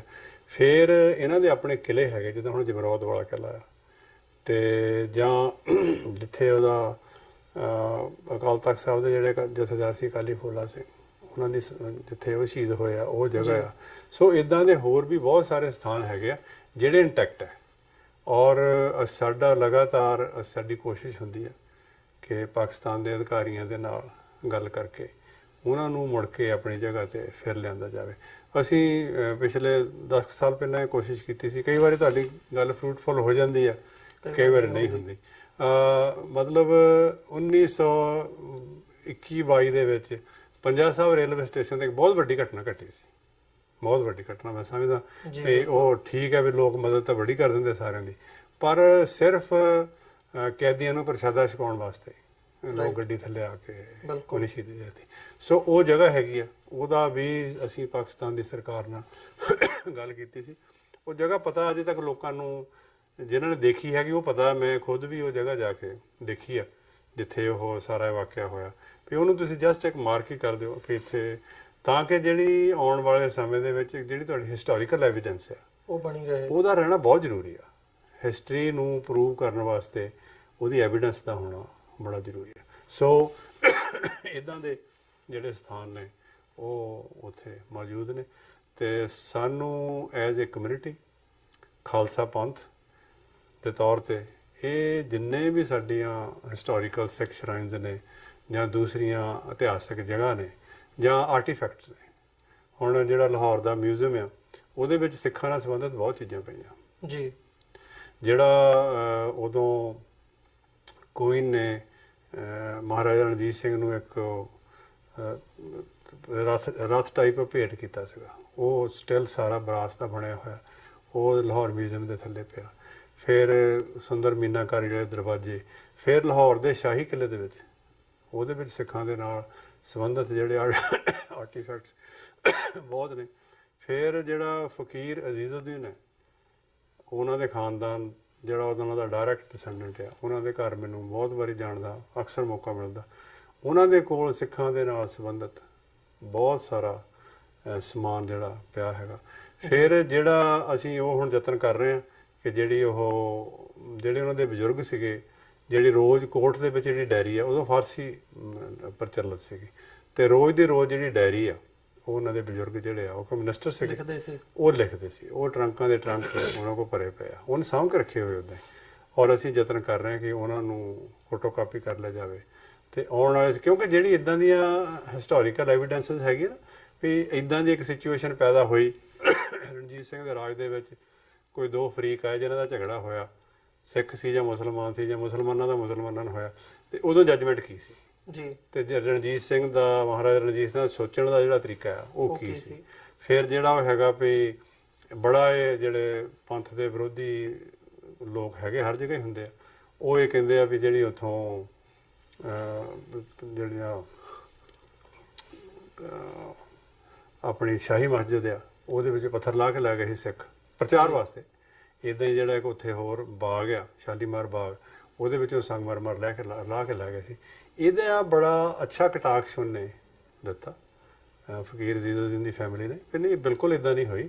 ਰਾਦਰ ਉਹਨੇ ਤਾਂ ਮਸਜਿਦਾਂ ਨੂੰ ਵਜ਼ੀਫੇ ਲਾਏ ਹੋਏ ਸੀ, ਜਿੰਨਾ ਕੁ ਜਿਹੜਾ ਹੈਗਾ ਮਤਲਬ ਗੁਰਦੁਆਰਿਆਂ ਨੂੰ ਉਹ ਦਿੰਦਾ ਸੀ, ਉਹਨਾਂ ਮਸਜਿਦਾਂ ਮੰਦਰਾਂ ਨੂੰ ਵੀ ਬਰਾਬਰ ਹੀ ਰੱਖਦਾ ਸੀ। ਮਤਲਬ ਜਿਹੜਾ ਉਹਦੇ ਮਾਈਂਡ 'ਚ ਕੋਈ ਇੱਦਾਂ ਦੀ ਗੱਲ ਨਹੀਂ ਸੀ। ਸੋ ਇੱਦਾਂ ਦੀਆਂ ਗੱਲਾਂ ਤਾਂ ਹੀ ਹੋ ਸਕਦੀਆਂ ਜੇ ਤੁਹਾਡੇ ਕੋਲ ਹਿਸਟੋਰੀਕਲ ਐਵੀਡੈਂਸ ਕੋਈ ਹੋਵੇ ਜੀ, ਬਿਲਕੁਲ, ਤਾਂ ਤੁਸੀਂ ਬਾਅਦ 'ਚ ਕੱਲ੍ਹ ਨੂੰ ਪ੍ਰੂਵ ਕਰ ਸਕਦੇ ਹੋ।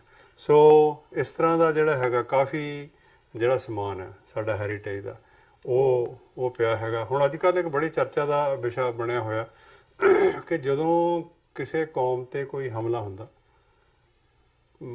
ਕਦੀ ਕੋਈ ਨਾਲੰਦਾ ਯੂਨੀਵਰਸਿਟੀ ਸਾੜ ਗਿਆ, ਕੋਈ ਮੋਹਨਜੋਦਾੜੋ ਸਾੜ ਗਿਆ, ਉਹਦਾ ਬੜਾ ਇੱਕ ਪਰਪਸ ਹੁੰਦਾ ਜੀ ਵੀ ਉਹਦਾ ਜਿਹੜਾ ਸੋਚਣ ਦਾ ਤਰੀਕਾ ਆ, ਜਿੱਥੋਂ ਉਹਨਾਂ ਨੂੰ ਸੋਚ ਮਿਲਦੀ ਆ, ਜਾਂ ਜਿਹੜੀ ਉਹਨਾਂ ਦਾ ਸੋਰਸ ਆਫ ਇੰਸਪੀਰੇਸ਼ਨ ਉਹ ਖਤਮ ਕਰ ਦਿੱਤਾ ਜਾਵੇ।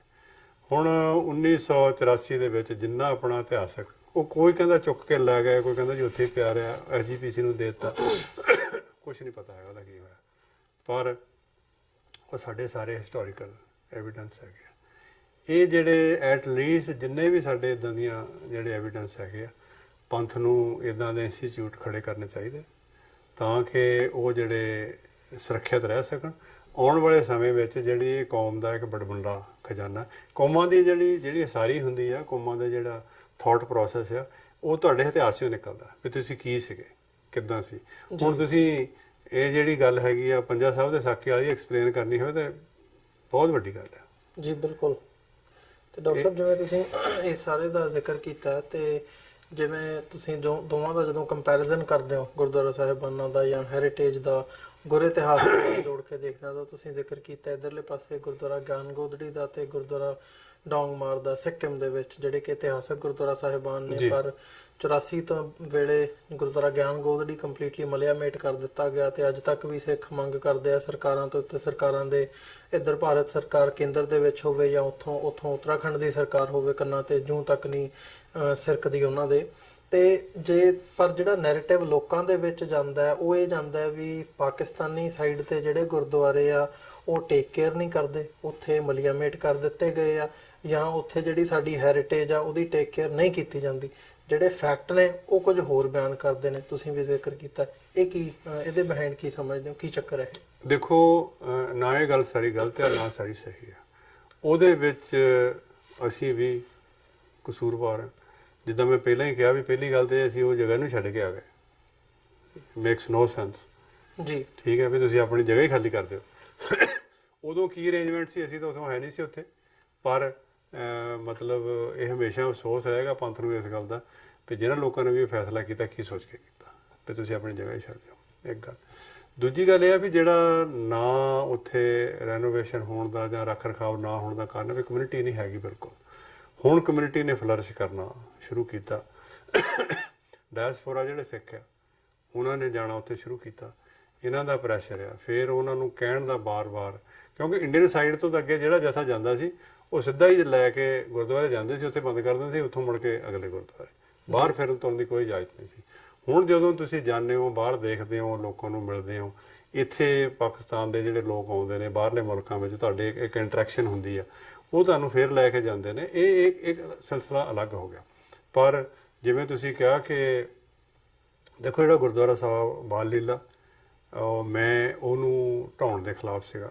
ਮੈਂ ਜਿਹੜੇ ਸਿੰਘ ਬਣਾ ਰਹੇ ਉਹਨਾਂ ਨੂੰ ਬੇਨਤੀ ਵੀ ਕੀਤੀ ਸੀ ਵੀ ਤੁਸੀਂ, ਮੈਂ ਖੁਦ ਸਗੋਂ ਇੱਕ ਇੰਡੀਅਨ ਸਾਈਡ ਤੋਂ ਇੱਕ ਐਕਸਪਰਟ ਹੈਗੇ, ਉਹਨਾਂ ਨੂੰ ਲੈ ਕੇ ਗਿਆ ਉੱਥੇ। ਮੈਂ ਕਿਹਾ ਦੇਖੋ ਇਹਦੀ ਕੀ ਸਿਚੁਏਸ਼ਨ ਹੈ। ਉਹ ਕਹਿੰਦੇ ਇਹਦਾ ਕੁਝ ਨਹੀਂ ਵਿਗੜਿਆ ਹੋਇਆ, ਇਹਨੂੰ ਮਤਲਬ ਜਿਹੜੀ ਚਣਾਈ ਹੈ ਇਹਦੀ ਚੂਨੇ ਦੀ ਤੇ ਮਾਂ ਦੀ ਦਾਲ ਦੀ ਚਣਾਈ, ਕਿ ਇਹ ਬੜਾ ਮਜ਼ਬੂਤ ਸੀਮੈਂਟ ਬਣ ਜਾਂਦਾ ਸੀ। ਤੇ ਮੈਨੂੰ ਸਟਿਲ ਯਾਦ ਹੈ ਵੀ ਉਹਨਾਂ ਨੇ ਇੱਥੋਂ ਆਪਣਾ ਪੈਨ ਜਿਹਾ ਕੱਢ ਕੇ ਤੇ ਉਹਦੇ ਵਿੱਚ ਮਾਰ ਕੇ ਕੰਧ ਦੇ ਵਿੱਚ ਮਸਾਲਾ ਕੱਢਿਆ, ਕਹਿੰਦੇ ਕੁਛ ਨਹੀਂ ਵਿਗੜਿਆ, ਇਹਦਾ ਠੀਕ ਰਹਿ ਜਾਊਗੀ। ਤੇ ਅੱਜ ਕੱਲ੍ਹ ਤਾਂ ਜਿਹੜੀ ਸਿਚੁਏਸ਼ਨ ਇੱਦਾਂ ਦੀ ਆ ਵੀ ਜੇ ਤੁਸੀਂ ਦੋ ਟੁੱਟੀਆਂ ਇੱਟਾਂ ਨੂੰ ਜੋੜ ਦਿੰਦੇ ਹੋ ਗਲੂ ਲਾ ਕੇ, ਉਹ ਨਵੀਂ ਦੇ ਨਾਲੋਂ ਜ਼ਿਆਦਾ ਮਜ਼ਬੂਤ ਹੋ ਜਾਂਦੀ ਆ। ਸੋ ਇਹ ਕੋਈ ਇਸ਼ੂ ਨਹੀਂ ਸੀਗਾ, ਪਰ ਪਤਾ ਨਹੀਂ, ਮੈਂ ਇਸ ਗੱਲ ਦੇ ਹੱਕ 'ਚ ਨਹੀਂ ਸੀਗਾ। ਮੈਂ ਉਹਨਾਂ ਨੂੰ ਬੇਨਤੀ ਵੀ ਕੀਤੀ ਸੀ ਕਿ ਸੁੰਦਰਤਾ ਦੇ ਨਾਂ 'ਤੇ ਜਿਹੜੀਆਂ ਚੀਜ਼ਾਂ ਆ ਉਹਨੂੰ ਤੁਸੀਂ ਢਹਿ ਢੇਰੀ ਨਾ ਕਰੋ, ਔਰ ਜਿੱਦਾਂ ਦੀ ਬਣੀ ਹੈਗੀ, ਭਾਵਾਂ ਕਿ ਉਹ ਗੁਰੂ ਸਾਹਿਬਾਨ ਦੇ ਹੱਥਾਂ ਦੀ ਸ਼ੋਅ ਉਹਨਾਂ ਨੂੰ ਪ੍ਰਾਪਤ ਨਹੀਂ ਹੈਗੀ, ਪਰ ਪੁਰਾਤਨ ਤਾਂ ਹੈ ਹੀ ਆ ਨਾ, ਪੁਰਾਤਨ ਤਾਂ ਹੈ ਹੀ ਆ। ਇੱਦਾਂ ਹੀ ਜਿਹੜੀ ਮੇਰੇ ਖਿਆਲ 'ਚ ਇਸ ਹਿਸਾਬ ਨਾਲ ਤਾਂ ਜਿਹੜੀ ਬਟਾਲੇ ਵਾਲੀ ਕੰਧ ਆ ਉਹੋ ਹੀ ਇੱਕ ਪੁਰਾਣੀ ਆ, ਤੇ ਜਾਂ ਐਟ ਲੀਸਟ ਜਿਹੜੀ ਕਿਤੇ ਨਾ ਕਿਤੇ ਹਿਸਟੋਰੀਕਲ ਐਵੀਡੈਂਸ ਜੁੜਦੀ ਆ। ਜਿਵੇਂ ਮੈਨੂੰ ਖੁਦ ਪਤਾ ਕਿ ਮੇਰੇ ਇੱਕ ਦੋਸਤ ਹੈ, ਉਹਨਾਂ ਦੇ ਫਾਦਰ ਨੇ ਮੈਨੂੰ ਦੱਸਿਆ ਕਿ ਜਿਸ ਥਾਣੇ ਵਿੱਚ ਸਾਹਿਬਜ਼ਾਦਿਆਂ ਨੂੰ ਲੈ ਕੇ ਕੈਦ ਕੀਤਾ ਸੀ ਮਰਿੰਡੇ, 1955 ਤੱਕ ਸੀਗਾ ਜੀ, ਉੱਦਾਂ ਦੀ ਉੱਦਾਂ ਬਿਲਡਿੰਗ ਸੀਗੀ। ਫਿਰ ਜਿਹੜਾ ਉਹ ਬੁਰਜ ਆ, ਠੰਡਾ ਬੁਰਜ, ਉਹ ਹੁਣ ਤੱਕ ਇੰਟੈਕਟ ਸੀਗਾ ਜੀ। ਸੋ ਇਹ ਕਮਿਊਨਿਟੀ ਨੂੰ ਐਜ਼ ਏ ਹੋਲ ਇਹਦਾ ਨੋਟਿਸ ਰਹਿਣਾ ਚਾਹੀਦਾ। ਔਰ ਜਿਹੜੇ ਕਾਰ ਸੇਵਾ ਵਾਲੇ ਬਾਬੇ ਆ, ਮੈਂ ਕੀ ਕਹਾਂ ਇਹਨਾਂ ਨੂੰ, ਹੁਣ ਇਹ ਤਾਂ ਮਤਲਬ ਰੀਅਲੀ ਸਾਡੇ ਉਹ ਇਹਦੇ ਚ ਇਸ ਗੱਲ ਦੇ ਵਿੱਚ ਕਿੰਨੀ ਕੁ ਸੱਚਾਈ ਹੈ? ਜਿਵੇਂ ਇੱਧਰ ਤਾਂ ਅਸੀਂ ਦੇਖਦੇ ਹਾਂ ਠੰਡਾ ਬੁਰਜ ਹੋਵੇ ਜਾਂ ਫਤਿਹਗੜ੍ਹ ਸਾਹਿਬ ਦੀ ਇਤਿਹਾਸਕ ਚਮਕੌਰ ਦੀ ਗੜੀ ਹੋਵੇ, ਜੀ ਜੀ ਸਾਰਾ ਜਿਹੜਾ ਇਤਿਹਾਸ ਹੈ ਉਹ ਪੁਰਾਤਨ ਹੋਣ ਦੇ ਬਾਵਜੂਦ ਉਹ ਸਾਡੀਆਂ ਅੱਖਾਂ ਦੇ ਸਾਹਮਣੇ, ਮਤਲਬ ਭਾਵੇਂ ਸਾਡੀ ਜਨਰੇਸ਼ਨ ਨੇ ਨਾ ਦੇਖਿਆ ਹੋਵੇ ਪਰ ਤੁਹਾਡੀ ਜਨਰੇਸ਼ਨ ਅਸੀਂ ਨੇ ਦੇਖਿਆ ਜੀ ਆਪਣੀਆਂ ਅੱਖਾਂ ਦੇ ਨਾਲ ਦੇਖਿਆ, ਪਰ ਉਹ ਅੱਜ ਉਹਦੇ ਉੱਤੇ ਮਲੀਆ ਮੇਟ ਕਰਕੇ ਮਾਰਬਲ ਥੱਪ ਦਿੱਤਾ ਗਿਆ ਉਹਦਾ ਸੁੰਦਰੀਕਰਨ ਦੇ ਨਾਂ ਥੱਲੇ। ਸੋ ਜਿਹੜੀ ਇਹ ਕਾਰ ਸੇਵਾ ਵਾਲਾ ਪਾਰਟ ਹੈ ਇਹ ਪਾਕਿਸਤਾਨੀ ਸਾਈਡ ਤੇ ਵੀ ਸ਼ੁਰੂ ਹੋ ਚੁੱਕਿਆ ਜੀ। ਪਾਕਿਸਤਾਨੀ ਸਾਈਡ ਤੇ ਦੇਖੋ ਜਿਹੜਾ ਬਾਬਾ ਜਗਤਾਰ ਸਿੰਘ ਆ, ਇਹਨਾਂ ਨੇ ਹੀ ਉਹ ਗੁਰੂ ਘਰ ਬਣਾਇਆ ਚੌਥੇ ਪਾਤਸ਼ਾਹ ਦਾ, ਪਰ ਉਹ ਐਜ਼ ਇਟ ਇਜ਼ ਹੀ ਆ, ਉਹ ਮਤਲਬ ਉਹਦੀ ਰੈਨੋਵੇਸ਼ਨ ਹੀ ਹੋਈ ਆ, ਤੇ ਜਿਹੜੇ ਬਿਲਡਿੰਗ ਉੱਦਾਂ ਦੀ ਉੱਦਾਂ ਹੀ ਆ, ਫਰੈਸਕੋਸ ਉੱਦਾਂ ਦੀ ਉੱਦਾਂ ਹੀ ਆ, ਤੇ ਥੱਲੇ ਮਤਲਬ ਉਹਨੂੰ ਠੀਕ ਠਾਕ ਕਰਤਾ। ਤੇ ਜਿਹੜਾ ਡੇਰਾ ਸਾਹਿਬ ਗੁਰਦੁਆਰਾ ਸਾਹਿਬ ਜਿੱਥੇ ਪੰਜਵੇਂ ਪਾਤਸ਼ਾਹ ਦੀ ਸ਼ਹੀਦੀ ਹੋਈ ਹੈ, ਉਹਦੀ ਹੁਣ ਕਾਰ ਸੇਵਾ ਚੱਲ ਰਹੀ ਹੈ, ਪਰ ਜਿਹੜਾ ਸ਼ਹੀਦੀ ਸਥਾਨ ਆ ਉਹ ਇੰਟੈਕਟ ਹੈ, ਉੱਦਾਂ ਦਾ ਉੱਦਾਂ ਹੀ ਆ, ਤੇ ਜਿਹੜਾ ਉਹਨੂੰ ਨਹੀਂ ਛੇੜਿਆ ਇਹਨਾਂ ਨੇ। ਤੇ ਪਰ ਜਿਹੜਾ ਲਾਗੇ ਦੀਵਾਨ ਸਥਾਨ ਸੀਗਾ ਉਹ ਪੁਰਾਤਨ ਬਿਲਡਿੰਗ ਸੀਗੀ, ਉਹਨੂੰ ਵੱਡਾ ਕਰਨ ਦੇ ਵਾਸਤੇ ਉਹਨੂੰ ਇਹਨਾਂ ਨੇ ਢਾਹ ਦਿੱਤਾ। ਸੋ ਇਹ ਵੀ ਠੀਕ ਨਹੀਂ ਹੈਗਾ। ਇਸੇ ਤਰ੍ਹਾਂ ਹੀ ਬਾਲ ਲੀਲਾ ਤੰਬੂ ਸਾਹਿਬ ਜਿਹੜੇ ਨਨਕਾਣਾ ਸਾਹਿਬ 'ਚ ਨੇ, ਮਤਲਬ ਇਹਨਾਂ ਨੂੰ ਵੱਡੇ ਕਰਨ ਦੇ ਨਾਂ 'ਤੇ ਜਾਂ ਛੋਟੇ ਕਰਨ ਦੇ ਨਾਂ 'ਤੇ ਤੁਸੀਂ, ਮੇਰੇ ਖਿਆਲ 'ਚ ਇਹ ਕੰਮ ਠੀਕ ਨਹੀਂ ਹੈਗਾ, ਸਾਨੂੰ ਨਹੀਂ ਕਰਨਾ ਚਾਹੀਦਾ। ਐਟ ਲੀਸਟ ਚਲੋ ਜੇ ਇਹਨਾਂ ਨੂੰ ਗੁਰੂ ਸਾਹਿਬ ਦੇ ਗੁਰੂ ਪੀਰੀਅਡ ਦੇ ਨਹੀਂ ਹੈਗੇ ਤੇ ਐਟ ਲੀਸਟ ਪੁਰਾਤਨ 150-200 ਸਾਲ ਤਾਂ ਹੋ ਹੀ ਗਏ, ਇਹਨਾਂ ਨੂੰ ਰਹਿਣ ਦੇਣਾ ਚਾਹੀਦਾ ਦਿੰਦੇ। ਹਾਂ, ਤੁਹਾਨੂੰ ਜੇ ਲੋੜ ਪੈਂਦੀ ਹੈ ਵੀ ਸੰਗਤ ਜੇ ਵੱਧ ਗਈ, ਹੁਣ ਤੁਸੀਂ ਨਨਕਾਣਾ ਸਾਹਿਬ ਹੈ, ਨਨਕਾਣਾ ਸਾਹਿਬ ਜਿਹੜਾ ਜਨਮ ਸਥਾਨ ਆ ਉਹਦੇ ਤੇ ਅੰਦਰ ਜੇ ਤੁਸੀਂ ਮੱਥਾ ਟੇਕਣ ਜਾਣਾ ਤਾਂ 2 ਬੰਦੇ ਇੱਦਾਂ ਨਾਲ ਤੁਸੀਂ ਇਕੱਠੇ ਨਹੀਂ ਘੁੰਮ ਸਕਦੇ, ਬਹੁਤ ਛੋਟਾ। ਤੇ ਇਹ ਥੋੜ੍ਹਾ ਹੈਗਾ ਵੀ ਕੱਲ੍ਹ ਨੂੰ ਤੁਸੀਂ ਢਾਹ ਕੇ ਉਹਨੂੰ ਵੱਡਾ ਕਰ ਦੇਣਾ। ਜਦੋਂ ਸਰਨਾ ਸਾਹਿਬ ਉੱਥੇ ਪਾਲਕੀ ਲੈ ਕੇ ਮੈਂ ਸਭ ਤੋਂ ਜ਼ਿਆਦਾ ਵਿਰੋਧ ਕੀਤਾ ਸੀ। ਮੈਂ ਕਿਹਾ ਪਾਲਕੀ ਤੁਸੀਂ ਵੱਡੀ ਲਾਓਗੇ ਤੇ ਇਹਨੂੰ ਆਲੇ ਦੁਆਲੇ ਖਰੋਚੋਗੇ, ਮੈਂ ਕਿਹਾ ਰਹਿਣ ਦਿਓ, ਨਹੀਂ ਇੱਦਾਂ ਪਾਲਕੀ ਕਿਤੇ ਹੋਰ ਲਾ ਦਿਓ ਜੀ।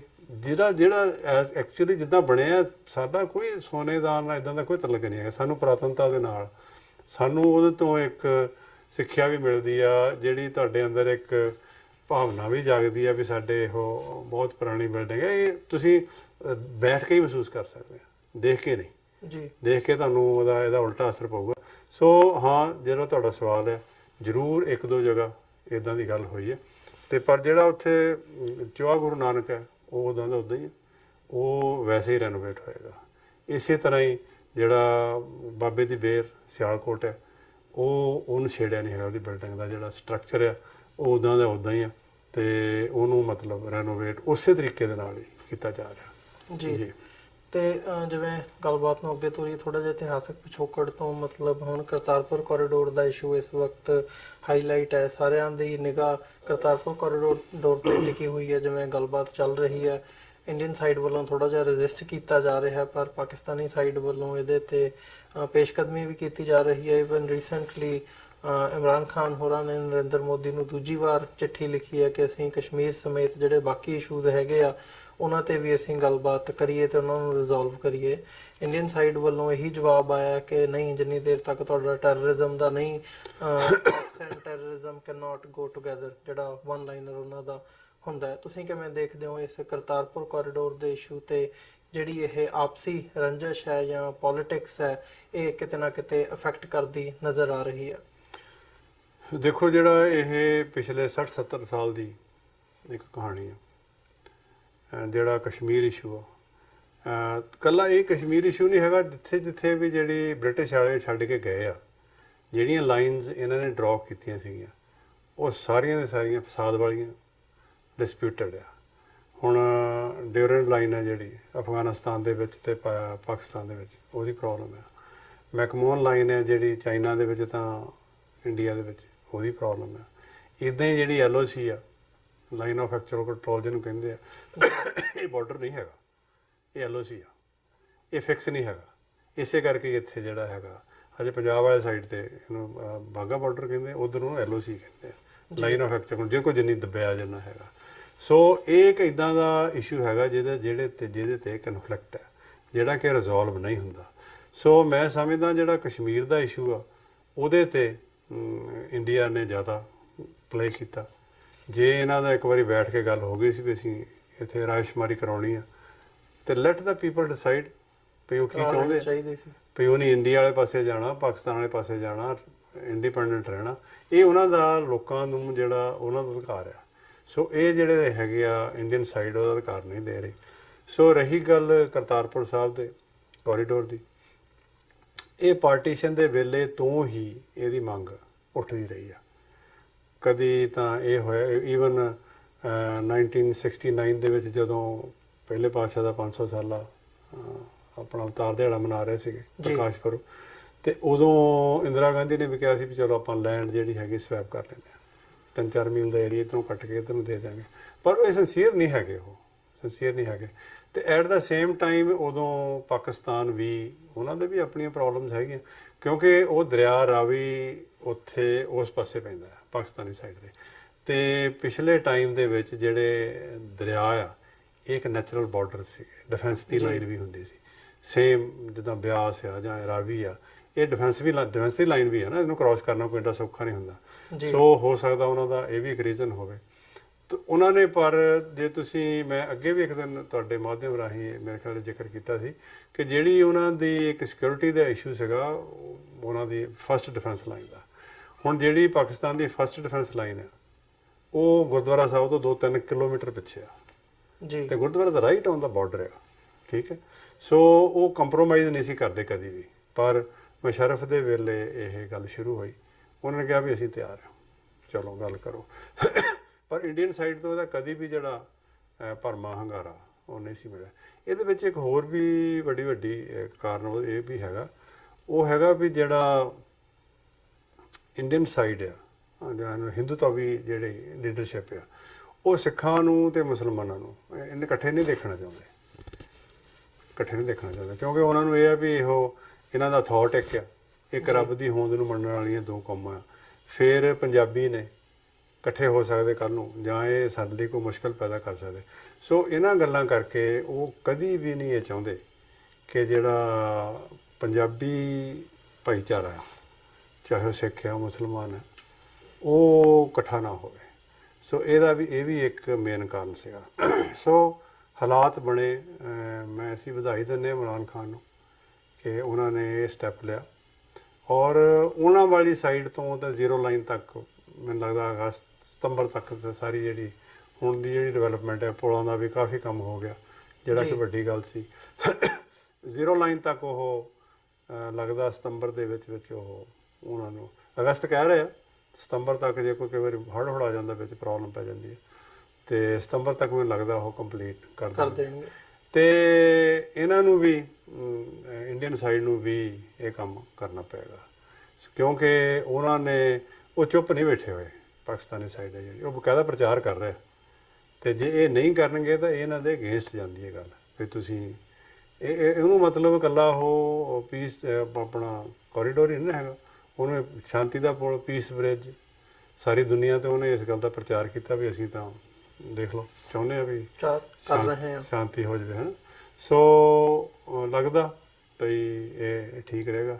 ਇਹਦੇ ਮਤਲਬ ਇਹਦੇ ਟੂ ਸਟਾਰਟ ਵਿਦ ਇਹ ਕਿੱਦਾਂ ਕਰਦੇ ਆ, ਅਲਟੀਮੇਟਲੀ ਅਸੀਂ ਆਪਣੇ ਲਾਈਫ ਟਾਈਮ 'ਚ ਦੇਖ ਸਕੀਏ ਕਿ ਨਾ ਦੇਖ ਸਕੀਏ ਪਤਾ ਨਹੀਂ, ਪਰ ਅਲਟੀਮੇਟਲੀ ਜਿਹੜੇ ਉਹ ਬਾਰਡਰਸ ਆ ਨਾ ਸੌਫਟ ਹੋ ਜਾਣਗੇ।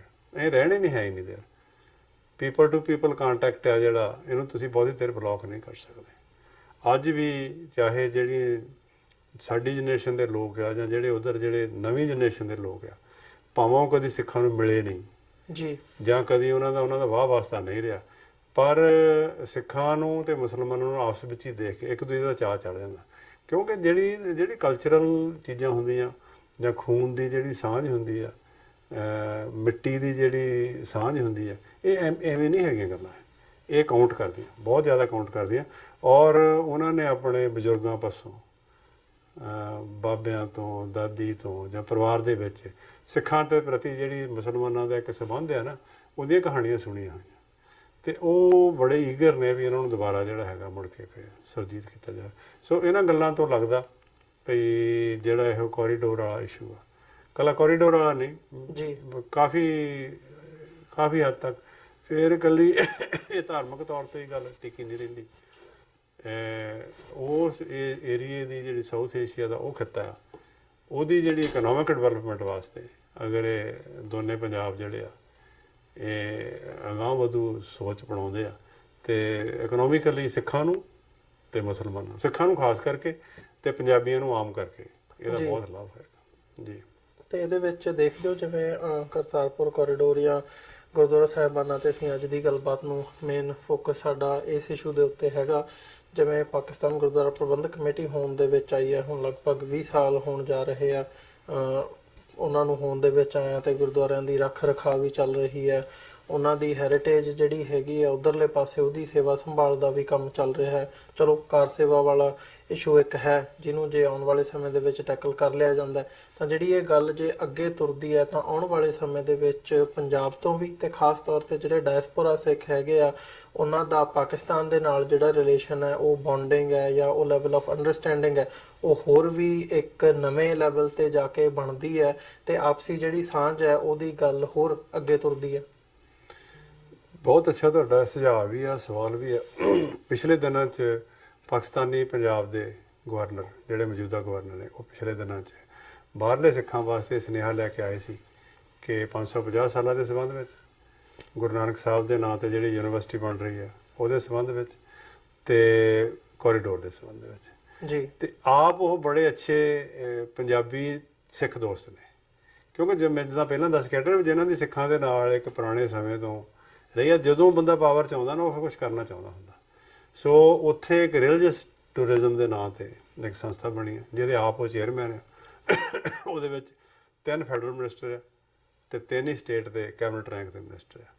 ਇਹ ਮਤਲਬ ਇਹਨੂੰ ਰਿਲੀਜੀਅਸ ਟੂਰਿਜ਼ਮ ਦੇ ਨਾਂ ਤੇ ਉਹ ਡਿਵੈਲਪ ਕਰ ਰਿਹਾ ਜੀ। ਕੱਲਾ ਸਿੱਖਾਂ ਦਾ ਤਾਂ ਬਹੁਤ ਵੱਡਾ ਰੋਲ ਤੇ ਹੋਊਗਾ, ਫਿਰ ਜਿਹੜੇ ਦੂਜੇ ਕਟਾਸ ਰਾਜ ਵਗੈਰਾ ਹੈਗੇ, ਹਿੰਦੂਆਂ ਦੇ ਮੰਦਿਰ ਵਗੈਰਾ ਵੀ ਹੈਗੇ, ਭਾਵੇਂ ਕੋਈ ਡਰਦੇ ਜਾਂਦੇ ਨਹੀਂ ਹੈਗੇ ਉੱਥੇ, ਪਰ ਫਿਰ ਵੀ ਉਹਨਾਂ ਦੇ ਨਾਂ ਤੇ ਵੀ ਜਿੱਥੇ ਉਹਨਾਂ ਦਾ ਜਿਹੜਾ ਪੀਪਲ ਟੂ ਪੀਪਲ ਕੰਟੈਕਟ ਹੋਏਗਾ, ਦੁਸ਼ਮਣੀ ਘਟੇਗੀ ਤੇ ਇਕਨੋਮਿਕਲੀ ਉਹਨਾਂ ਨੂੰ ਇਹਦਾ ਬਹੁਤ ਲਾਭ ਹੋਏਗਾ। ਹਾਂ, ਜੇ ਇੱਕ ਵਾਰੀ ਜਦੋਂ ਇਹ ਗੱਲ ਸ਼ੁਰੂ ਹੋ ਜਾਂਦੀ ਆ, ਪਰ ਇੰਡੀਅਨ ਸਾਈਡ ਜੇ ਨਾ ਵੀ ਭਰਮਾ ਹੰਗਾਰਾ ਦੇਵੇ ਤੇ ਜਿਹੜਾ ਡਾਇਸਪੋਰਾ ਜਿਹੜੀ ਆਪਣੀ ਸਿੱਖ ਪਾਪੂਲੇਸ਼ਨ ਆ, ਇਹਨਾਂ ਨੂੰ ਉਹ ਜਿਸ ਤਰ੍ਹਾਂ ਵੀਜ਼ੇ ਦੀ ਸਹੂਲਤ ਦੇ ਰਹੇ ਆ, ਹੁਣ ਦੇਣਗੇ ਸਹੂਲਤ ਵੀ ਵੀਜ਼ਾ ਔਨ ਐਂਟਰੀ, ਠੀਕ ਹੈ। ਉਹ ਪਹਿਲਾਂ ਵੀ ਜਿਹੜੇ ਬਾਹਰ ਵਾਲੇ ਜਿਹੜੇ ਸਿੱਖ ਸੀਗੇ ਉਹਨਾਂ ਤੇ ਪ੍ਰੋਬਲਮ ਹੈ ਨਹੀਂ ਸੀ, ਪਰ ਉਹਨਾਂ ਨੇ ਇੰਡੀਅਨ ਸਾਈਡ ਨੇ ਪ੍ਰੋਬਲਮਸ ਕੀਤੀਆਂ, ਫਿਰ ਉਹਦੇ ਬਦਲੇ ਪਾਕਿਸਤਾਨੀ ਸਾਈਡ ਨੇ ਵੀ ਕਿਹਾ ਵੀ ਅਸੀਂ ਵੀ ਰਿਸਟ੍ਰਿਕਸ਼ਨ ਲਾਵਾਂਗੇ ਥੋੜ੍ਹੀ ਬਹੁਤੀ। ਸੋ ਲੁੱਕ ਲਾਈਕ ਵੀ ਆਉਣ ਵਾਲੇ ਟਾਈਮ ਦੇ ਵਿੱਚ ਇਹ ਸਿਚੁਏਸ਼ਨ ਈਜ਼ ਆਊਟ ਹੋਏਗੀ। ਔਰ ਠੀਕ ਹੈ, ਇੰਡੀਅਨ ਸਾਈਡ ਬੜਕਾਂ ਜ਼ਰੂਰ ਮਾਰਦੀ ਹੈ, ਪਰ ਹਾਲਾਤ ਉਹਨਾਂ ਦੇ ਵੀ ਕੋਈ ਬਹੁਤ ਵਧੀਆ ਨਹੀਂ ਹੈਗੇ। ਇਕਨੋਮਿਕ ਸਿਚੁਏਸ਼ਨ ਜਿਹੜੀ ਆ, ਜਿੰਨੀ ਬੇਰੁਜ਼ਗਾਰੀ ਉੱਥੇ ਆ, ਜਿੰਨੀ ਭੁੱਖਮਰੀ ਉੱਥੇ ਆ, ਜਿੰਨੀ ਪਾਪੂਲੇਸ਼ਨ ਹੈ ਉੱਥੇ, ਇੰਨੀ ਪਾਪੂਲੇਸ਼ਨ ਨੂੰ ਤਾਂ ਕੇਟਰ ਕਰਨਾ ਹੀ ਜਿਹੜਾ ਹੈਗਾ ਉਹ ਇੱਕ ਅਜ਼ਾਬ ਆ। ਸੋ ਇਜ਼ ਪਾਕਿਸਤਾਨ ਇੱਕ ਗਰੀਬ ਮੁਲਕ ਹੈ, ਪਰ ਜਿਸ ਹੌਸਲੇ ਦੇ ਨਾਲ ਉਹਨਾਂ ਨੇ, ਤੁਸੀਂ ਦੇਖੋ ਕੱਲਾ ਕਰਤਾਰਪੁਰ ਸਾਹਿਬ ਦੇ ਕੋਰੀਡੋਰ ਤੇ 5 ਅਰਬ ਰੁਪਈਆ ਉਹਨਾਂ ਕੋਲ ਨਹੀਂ ਹੈਗੇ ਪੈਸੇ ਇੰਨੇ ਜੀ, ਉਹਨਾਂ ਨੇ ਕਿਸੇ ਤੋਂ ਮੰਗੇ ਵੀ ਨਹੀਂ ਹੈਗੇ। ਜੇ ਕਿਸੇ ਨੇ ਦੇਣ ਦੀ ਕੋਸ਼ਿਸ਼ ਕੀਤੀ ਆ, ਉਹ ਨਹੀਂ, ਉਹ ਕਹਿੰਦੇ ਕੋਈ ਨਹੀਂ ਸੀ ਬਣਾ ਦਿਆਂਗੇ, ਠੀਕ ਹੈ। ਜੇ ਉਹ ਏਡਾ ਵੱਡਾ ਹੌਸਲਾ ਕਰ ਰਿਹਾ ਤੇ ਸਾਨੂੰ ਇਹਦਾ ਜਿਹੜਾ ਸਵਾਗਤ ਕਰਨਾ ਚਾਹੀਦਾ, ਭਰਮਾ ਹੰਗਾਰਾ ਦੇਣਾ ਚਾਹੀਦਾ। ਔਰ ਮੈਂ ਸਾਰਿਆਂ ਨੂੰ ਹੀ ਬੇਨਤੀ ਵੀ ਕਰਦਾ, ਅਪੀਲ ਵੀ ਕਰਦਾ ਕਿ ਜਿਹੜੇ ਤੁਹਾਡੀ ਜਗ੍ਹਾ ਉੱਥੇ ਰਹਿ ਗਈਆਂ, ਤੁਸੀਂ ਜਾ ਕੇ ਜ਼ਰੂਰ ਦੇਖੋ। ਤੁਸੀਂ ਕਿਲ੍ਹੇ ਦਾ ਹੀ ਦੌਰਾ ਕਰੋ, ਤੁਹਾਨੂੰ ਪਤਾ ਲੱਗੇ ਤੁਹਾਡਾ ਰਾਜ ਸੀਗਾ ਇੱਥੇ, ਇਹ ਤੁਹਾਡੇ ਰਾਜ ਦੀਆਂ ਨਿਸ਼ਾਨੀਆਂ, ਠੀਕ ਹੈ। ਤੁਹਾਡੇ ਮਨ 'ਚ ਕੋਈ ਰਾਜ ਦੀ ਭਾਵਨਾ ਪੈਦਾ ਹੁੰਦੀ ਹੈ ਤੇ ਤੁਸੀਂ ਹਿਸਟਰੀ ਦੇ ਪੱਖਾਂ ਤੋਂ ਜਾਣੂ ਹੁੰਦੇ ਹੋ। ਰਣਜੀਤ ਸਿੰਘ ਦੇ ਨਾਂ ਤੇ ਉੱਥੇ, ਨਲੂਏ ਦੇ ਨਾਂ ਤੇ, ਮਤਲਬ ਮੈਂ ਐਜ਼ ਏ ਸਿੱਖ ਨਹੀਂ, ਮੈਂ ਐਜ਼ ਏ, ਜੇ ਤੁਸੀਂ ਇੱਕ ਐਨਾਲਿਸਟ ਦੇ ਤੌਰ ਤੇ ਵੀ ਤੁਸੀਂ ਸਮਝੋ, ਤੇ ਹਰੀ ਸਿੰਘ ਨਲੂਏ ਵਰਗਾ ਬਹਾਦਰ ਬੰਦਾ ਮਤਲਬ ਹਿਸਟਰੀ 'ਚ ਲੱਭਣਾ ਬੜਾ ਔਖਾ।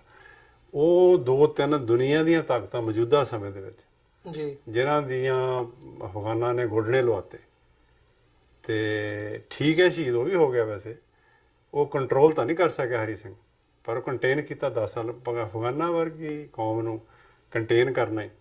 ਔਰ ਮੈਂ ਤਾਂ ਹਮੇਸ਼ਾ ਹੀ ਇਹ ਗੱਲ ਕਹਿਣਾ ਕਿ ਹਿੰਦੁਸਤਾਨ ਦੇ ਲੋਕਾਂ ਨੂੰ, ਉਸ ਖਿੱਤੇ ਦੇ ਲੋਕਾਂ ਨੂੰ ਹਰੀ ਸਿੰਘ ਨਲੂਏ ਦੇ ਧੰਨਵਾਦੀ ਹੋਣਾ ਚਾਹੀਦਾ। ਪਹਿਲੀ ਗੱਲ ਤਾਂ ਉਹਨੇ ਕੀਤੀ, ਬਾਰਡਰ ਹੀ ਚੇਂਜ ਕਰਤੇ। ਜਿਹੜਾ ਅੱਗੇ ਬਾਰਡਰ ਸੀ ਉਹ ਅਟਕ ਤੱਕ ਹੀ ਸੀਗਾ, ਅੱਗੇ ਤਾਂ ਸਾਰੇ ਅਫਗਾਨ ਹੀ ਸੀਗੇ, ਬਾਰਡਰ ਹੀ ਚੇਂਜ ਕਰਕੇ ਅੱਗੇ ਤੱਕ ਉਹ ਲੈ ਗਿਆ। ਤੇ ਜਿਹੜੇ ਇਨਵੇਡਰ ਸੀਗੇ ਉਹਨਾਂ ਦਾ ਪੱਕੇ ਤੌਰ ਤੇ ਰਸਤਾ ਜਿਹੜਾ ਸੀ ਉਹਨੇ, ਤੁਸੀਂ ਜਾ ਕੇ ਕਿਤੇ ਉਹ ਵਿਜ਼ਿਟ ਕਰੋ, ਜਿੰਨੀ ਟਫ ਟੈਰਨ ਨੇ ਔਰ ਜਿੰਨੀ ਖਤਰਨਾਕ ਉਹ ਇਲਾਕਾ ਆ, ਤੇ ਜਿੱਥੇ ਬੈਠ ਕੇ ਉਹਨੇ ਰੂਲ ਕੀਤਾ ਹਰੀ ਸਿੰਘ ਨੇ, ਅਫਗਾਨਾਂ ਨੂੰ ਮਤਲਬ ਹੁਣ ਨਹੀਂ ਕੰਟਰੋਲ ਹੋ ਰਿਹਾ ਕਿਸੇ ਕੋ। ਤੇ ਉਦੋਂ ਤਾਂ ਹਥਿਆਰ ਵੀ ਬਰਾਬਰ ਦੇ ਹੀ ਹੁੰਦੇ ਸੀ। ਹੁਣ ਤਾਂ ਜਿਹੜੀ ਫਾਇਰ ਪਾਵਰ ਆ ਜਾਂ ਹਥਿਆਰ ਆ ਇਹਨਾਂ ਕੋਲ ਕਿੰਨੇ ਸੁਪੀਰੀਅਰ ਆ, ਉਦੋਂ ਤਾਂ ਬਰਾਬਰ ਦੇ ਹਥਿਆਰ ਹੁੰਦੇ ਸੀਗੇ। ਉਹਨਾਂ ਨੂੰ ਕੰਟਰੋਲ ਕਰਨਾ ਫਿਰ ਕੰਟੇਨ ਕਰਨਾ it's not a small thing. So Hari Singh ਨਲੂਏ ਦਾ ਉਹਦਾ ਜਿਹੜਾ ਕਿਲ੍ਹਾ, ਉਹਦਾ ਕਿਲ੍ਹਾ ਉੱਥੇ ਹੀ ਆ, ਉਹਦੀ ਜਿਹੜੀ ਹੈਗੀ ਆ ਸਮਾਧ ਵੀ ਉੱਥੇ ਕਿਲ੍ਹਾ ਦੇ ਵਿੱਚ ਹੀ ਬਣੀ ਹੋਈ ਹੈ। ਸੋ ਜ਼ਰੂਰ ਵਿਜ਼ਿਟ ਕਰਨਾ ਚਾਹੀਦਾ। ਤੁਹਾਨੂੰ ਆਪਣੇ ਆਪ ਤੇ ਮਾਣ ਹੁੰਦਾ ਕਿ ਸਾਡਾ ਹੈਰੀਟੇਜ ਹੈ, ਸਾਡੀ ਕਮਿਊਨਿਟੀ ਦੇ ਏਡੇ ਵੱਡੇ ਬੰਦੇ ਇਹੋ ਜਿਹੇ, ਤੇ ਤੁਹਾਡੇ ਮਨ 'ਚ ਇੱਕ ਵੀ ਭਾਵਨਾ ਜਾਗਦੀ ਹੈ ਕਿ ਤੁਸੀਂ ਵੀ ਕੱਲ੍ਹ ਨੂੰ ਫੇਰ ਰਾਜ ਕਰੋ। ਠੀਕ ਹੈ। ਸੋ ਜਿੱਥੇ ਜਿੱਦਾਂ ਮੈਂ ਪਹਿਲਾਂ ਸ਼ੁਰੂ ਤੋਂ ਕਿਹਾ ਵੀ ਤੁਸੀਂ ਗੁਰਦੁਆਰੇ, ਫਿਰ ਆਮ ਹੈਰੀਟੇਜ ਜੀ, ਫਿਰ ਲਾਇਬ੍ਰੇਰੀਆਂ ਦੇ ਨਾਂ 'ਤੇ, ਮਤਲਬ ਇਹਦਾ ਬਹੁਤ ਅੱਛਾ ਕੰਮ ਹੈ ਉਸ ਏਰੀਏ 'ਚ ਦਿਆਲ ਸਿੰਘ ਦਾ, ਦਿਆਲ ਸਿੰਘ ਕਾਲਜ ਹੈ ਲਾਹੌਰ ਦੇ ਵਿੱਚ, ਔਰ ਸਭ ਤੋਂ ਵੱਡੀ ਲਾਇਬ੍ਰੇਰੀ ਉਸ ਏਰੀਏ ਦੇ ਵਿੱਚ ਜਿਹੜੀ ਦਿਆਲ ਸਿੰਘ ਲਾਇਬ੍ਰੇਰੀ ਹੈ। ਪਾਕਿਸਤਾਨ 'ਚ ਕਿਤੇ ਕੋਈ ਕਿਤਾਬ ਨਾ ਮਿਲੇ ਕਹਿੰਦੇ ਉੱਥੇ ਪਤਾ ਕਰ ਲਓ, ਮਿਲ ਜਾਏਗੀ। ਫਿਰ ਜਿੰਨੇ ਵੱਡੇ ਵਿਜ਼ਨਰੀ ਸੀਗੇ ਉਹ ਤੁਹਾਨੂੰ ਦੇਖ ਕੇ ਤੁਹਾਨੂੰ ਇੱਕ ਵਾਰੀ ਜ਼ਰੂਰ ਤੁਸੀਂ ਮਹਿਸੂਸ ਕਰਦੇ ਆ ਵੀ ਚਲੋ ਆਪਾਂ ਵੀ ਕੋਈ ਇਦਾਂ ਦਾ ਕੰਮ ਕਰੀਏ। ਅੱਜ ਹੁਣ ਮੈਂ ਉਦੋਂ ਗਵਰਨਰ ਸਾਹਿਬ ਨਾਲ ਹੀ ਗੱਲ ਕਰ ਰਿਹਾ ਸੀ, ਉਹ ਵੀ ਟੋਬਾ ਟੇਕ ਸਿੰਘ ਏਰੀਏ ਦੇ ਨਾਲ ਹੀ ਸੰਬੰਧਿਤ ਹੈਗੇ। ਟੋਬਾ ਤਲਾਅ ਨੂੰ ਕਹਿੰਦੇ ਜੀ ਪਾਉਣ ਨੂੰ। ਟੇਕ ਸਿੰਘ ਨਾਂ ਦੇ ਬੰਦੇ ਨੇ ਇੱਕ ਪਾਣੀ ਪਾਉਣ ਵਾਸਤੇ ਇੱਕ ਦਰਖਤ ਦੇ ਥੱਲੇ ਉੱਟ ਘੜਾ ਰੱਖ ਕੇ ਬਹਿ ਗਿਆ, ਲਾਗੇ ਤਲਾਅ ਜਿਹਾ ਸੀਗਾ, ਉਹਦੇ ਨਾਂ 'ਤੇ ਲੋਕ ਟੋਬਾ ਕਹਿਣ ਲੱਗ ਪਏ। ਟੋਬਾ ਟੇਕ ਸਿੰਘ ਜਗ੍ਹਾ ਬਣ ਗਈ। ਅੱਜ ਜਿਹੜਾ ਟੋਬਾ ਟੇਕ ਸਿੰਘ ਹੈ ਉਹ ਇੱਕ ਬਹੁਤ ਵੱਡਾ ਡਿਸਟ੍ਰਿਕਟ ਹੈ, ਬੜਾ ਫਲਰਸ਼ਿੰਗ ਡਿਸਟ੍ਰਿਕਟ ਹੈ ਉਹਦੇ ਨਾਂ 'ਤੇ। ਠੀਕ ਹੈ। ਉਹ ਪਾਣੀ ਦੀਆਂ ਜਿਹੜੀਆਂ ਲੋਕ ਅੱਜ ਗੱਲਾਂ ਕਰਦੇ ਇਹਦੀਆਂ ਸਿੱਖਾਂ ਨੇ ਮਿਸਾਲਾਂ ਕਾਇਮ ਕੀਤੀਆਂ, ਉਹ ਪਾਣੀ ਬਣਾਉਂਦੇ ਸੀ ਨਾ ਬੇਸਿਕਲੀ। ਸੋ ਇਹ ਜਿਹੜੀਆਂ ਗੱਲਾਂ ਤੁਹਾਡੇ ਵਾਸਤੇ ਮਾਣ ਵਾਲੀਆਂ ਵੀ ਆ, ਤੁਹਾਨੂੰ ਖੁਸ਼ੀ ਵੀ ਦਿੰਦੀਆਂ, ਔਰ ਵਿਜ਼ਿਟ ਕਰਨੀਆਂ ਚਾਹੀਦੀਆਂ ਆਪਣੇ ਜਿੱਥੇ ਤੁਸੀਂ ਗੁਰਦੁਆਰੇ ਸਪਿਰਚੁਅਲ ਸਟਰੈਂਥ ਵਾਸਤੇ, ਤਾਂ ਰਾਜ ਭਾਗ ਦੀ ਚਾਹਨਾ ਰੱਖਣ ਵਾਸਤੇ ਤੁਸੀਂ ਆਪਣਾ ਜਿਹੜਾ ਹਿਸਟੋਰੀਕਲ ਹੈਰੀਟੇਜ ਹੈ ਉਹ ਦੇਖੋ। ਉਹ ਵੀ ਤੁਸੀਂ ਜਿੱਥੇ ਤੁਹਾਡੀ ਵਸੋਂ 300-400 ਸਾਲ ਸਿੱਖ ਉੱਥੇ ਉਸ ਖਿੱਤੇ 'ਚ ਰਹੇ ਆ 500 ਸਾਲ ਜੀ, ਉਹ ਜਗ੍ਹਾ ਵਿਜ਼ਿਟ ਕਰੋ। ਤੁਹਾਨੂੰ ਜਿਹੜੀਆਂ ਗਰਾਊਂਡ ਦੇ ਉੱਪਰ ਜਿਹੜੀ ਐਵੀਡੈਂਸ ਆ ਉਹ ਇੰਨੀ ਜ਼ਿਆਦਾ ਮਿਲਦੀ ਆ ਵੀ ਤੁਹਾਨੂੰ ਮਿੱਟੀ ਦੇ ਵਿੱਚੋਂ ਹੀ ਪਤਾ ਲੱਗਦਾ ਵੀ ਇੱਥੇ ਜ਼ਰੂਰ ਬਾਬੇ ਨਾਨਕ ਦੇ ਨਾਮ ਦੇ ਜਿਹੜੇ ਹੈਗੇ ਆ ਉਹ ਲੋਕ ਰਹੇ ਹੋਣਗੇ। ਸੋ ਜ਼ਰੂਰ ਵਿਜ਼ਿਟ ਕਰਨਾ ਚਾਹੀਦਾ, ਦੇਖਣਾ ਚਾਹੀਦਾ, ਔਰ ਪੀਪਲ ਟੂ ਪੀਪਲ ਕਾਂਟੈਕਟ ਹੈ ਜਿੰਨਾ ਵੱਧ ਤੋਂ ਵੱਧ ਵਧਾਵੇ, ਬਹੁਤ ਜ਼ਰੂਰੀ ਹੈ, ਇਹ ਕਰਨਾ ਚਾਹੀਦਾ। ਔਰ ਆਪਣੇ ਲਾਈਫ ਟਾਈਮ ਦੇ ਵਿੱਚ ਸਾਨੂੰ ਇਹ ਇੱਕ ਸਰਵਿਸ ਹੈਗੀ ਆ ਆਪਣੀ community the, it's a service. ਸਾਨੂੰ ਜਿਹੜਾ ਆਪਣਾ ਹੈਰੀਟੇਜ ਆ ਜਿੱਥੇ ਅਸੀਂ ਆਪ ਪੜ੍ਹਦੇ ਹਾਂ ਆਪਣੇ ਬੱਚਿਆਂ ਨੂੰ ਵੀ ਦੱਸੀਏ ਕਿ ਆਹ ਤੁਹਾਡੇ ਇਤਿਹਾਸ ਦੀਆਂ ਨਿਸ਼ਾਨੀਆਂ। ਠੀਕ ਹੈ, ਇੰਡੀਅਨ ਸਾਈਡ 'ਤੇ ਜਿਹੜੇ ਲੋਕ ਨਹੀਂ ਜਾ ਸਕਦੇ, ਜੇ ਸਾਡਾ ਉੱਥੇ ਕੰਟਰੋਲ ਨਹੀਂ ਹੈਗਾ, ਐਟ ਲੀਸਟ ਜਿਹੜਾ ਪਾਕਿਸਤਾਨ ਦੀ ਸਾਈਡ ਆ ਇਹ ਓਪਨ ਹੈ ਜੀ, ਇੱਥੇ ਅਸੀਂ ਇੱਦਾਂ ਦਾ ਕੰਮ ਕਰ ਸਕਦੇ ਹਾਂ ਤੇ ਸਾਨੂੰ ਕਰਨਾ ਚਾਹੀਦਾ ਜੀ। ਬਿਲਕੁਲ। ਸੋ ਜਿਹੜੇ ਦਰਸ਼ਕ ਇਸ ਵਕਤ ਸਾਡੇ ਨਾਲ ਜੁੜੇ ਹੋਏ ਆ, ਮੈਂ ਉਮੀਦ ਕਰਦਾ ਅੱਜ ਦੀ ਸਾਡੀ ਇਹ ਗੱਲਬਾਤ ਡਾਕਟਰ ਪ੍ਰਿਤਪਾਲ ਸਿੰਘ ਅਮਰੀਕਨ ਗੁਰਦੁਆਰਾ ਪ੍ਰਬੰਧਕ ਕਮੇਟੀ ਦੇ ਜਿਹੜੇ ਕੋਆਰਡੀਨੇਟਰ ਨੇ ਇਹਨਾਂ ਦੇ ਨਾਲ ਤੁਹਾਨੂੰ ਜ਼ਰੂਰ ਪਸੰਦ ਆਈ ਹੋਵੇਗੀ। ਪਾਕਿਸਤਾਨ ਦੇ ਵਿੱਚ ਜਿਹੜੀ ਸਿੱਖਾਂ ਦੀ ਵਿਰਾਸਤ ਹੈ, ਸਾਡਾ ਗੁਰ ਇਤਿਹਾਸ ਦੇ ਨਾਲ ਸੰਬੰਧਿਤ ਜਿਹੜੇ ਗੁਰਦੁਆਰਾ ਸਾਹਿਬਾਨ ਨੇ ਜਾਂ ਅਦਰਵਾਈਜ਼ ਸਾਡੀ ਸਾਰੀ ਜਿਹੜੀ ਹੈਰੀਟੇਜ ਹੈ ਉਸ ਬਾਰੇ ਇਹਨਾਂ ਨੇ ਵੇਰਵੇ ਦੇ ਨਾਲ ਜਿੱਥੇ ਜਾਣਕਾਰੀ ਦਿੱਤੀ ਹੈ, ਅੱਜ ਉੱਥੇ ਇੱਕ ਉਮੰਗ, ਇੱਕ ਦਿਲ ਦੇ ਵਿੱਚ ਇੱਕ ਉਹ ਚੀਜ਼ ਵੀ ਪੈਦਾ ਹੁੰਦੀ ਹੈ ਕਿ ਅਸੀਂ ਜਾਈਏ, ਦੇਖੀਏ ਤੇ ਆਪਣਾ ਜਿਹੜਾ ਇਤਿਹਾਸ ਹੈ, ਵਿਰਸਾ ਹੈ, ਉਹਨੂੰ ਸੰਭਾਲੀਏ ਤੇ ਨਾਲ ਹੀ ਉਹਦੇ ਨਾਲ ਜੁੜੀਏ ਤਾਂ ਕਿ ਜਿਹੜੀਆਂ ਆਉਣ ਵਾਲੀਆਂ ਪੀੜ੍ਹੀਆਂ ਨੇ ਉਹ ਇਹਦੇ ਤੋਂ ਪ੍ਰੇਰਨਾ ਲੈ ਸਕਣ। ਤੇ ਅੱਜ ਵੀ ਜਿੱਥੇ ਅਸੀਂ ਵੀ ਕਿਤੇ ਨਾ ਕਿਤੇ ਇਹ ਸਾਰੇ ਪਾਰਟ ਤੋਂ ਟੁੱਟੇ ਹੋਏ ਆ ਉਸ ਦੇ ਨਾਲ ਦੁਬਾਰਾ ਜਿਹੜਾ ਹੈ ਆਪਣਾ ਕਨੈਕਸ਼ਨ ਜੋੜ ਸਕੀਏ। ਸੋ ਇੱਥੇ ਅੱਜ ਦੀ ਗੱਲਬਾਤ ਦੇ ਵਿੱਚ ਇੱਥੇ ਤੁਹਾਡੇ ਕੋਲੋਂ ਇਜਾਜ਼ਤ ਚਾਹਾਂਗੇ। ਡਾਕਟਰ ਸਾਹਿਬ ਤੁਹਾਡਾ ਬਹੁਤ ਬਹੁਤ ਧੰਨਵਾਦ। ਫਤਿਹ ਦੀ ਸਾਂਝ ਪਾਈ ਅੰਤ ਦੇ ਵਿੱਚ। ਵਾਹਿਗੁਰੂ ਜੀ ਕਾ ਖਾਲਸਾ, ਵਾਹਿਗੁਰੂ ਜੀ ਕੀ ਫਤਿਹ।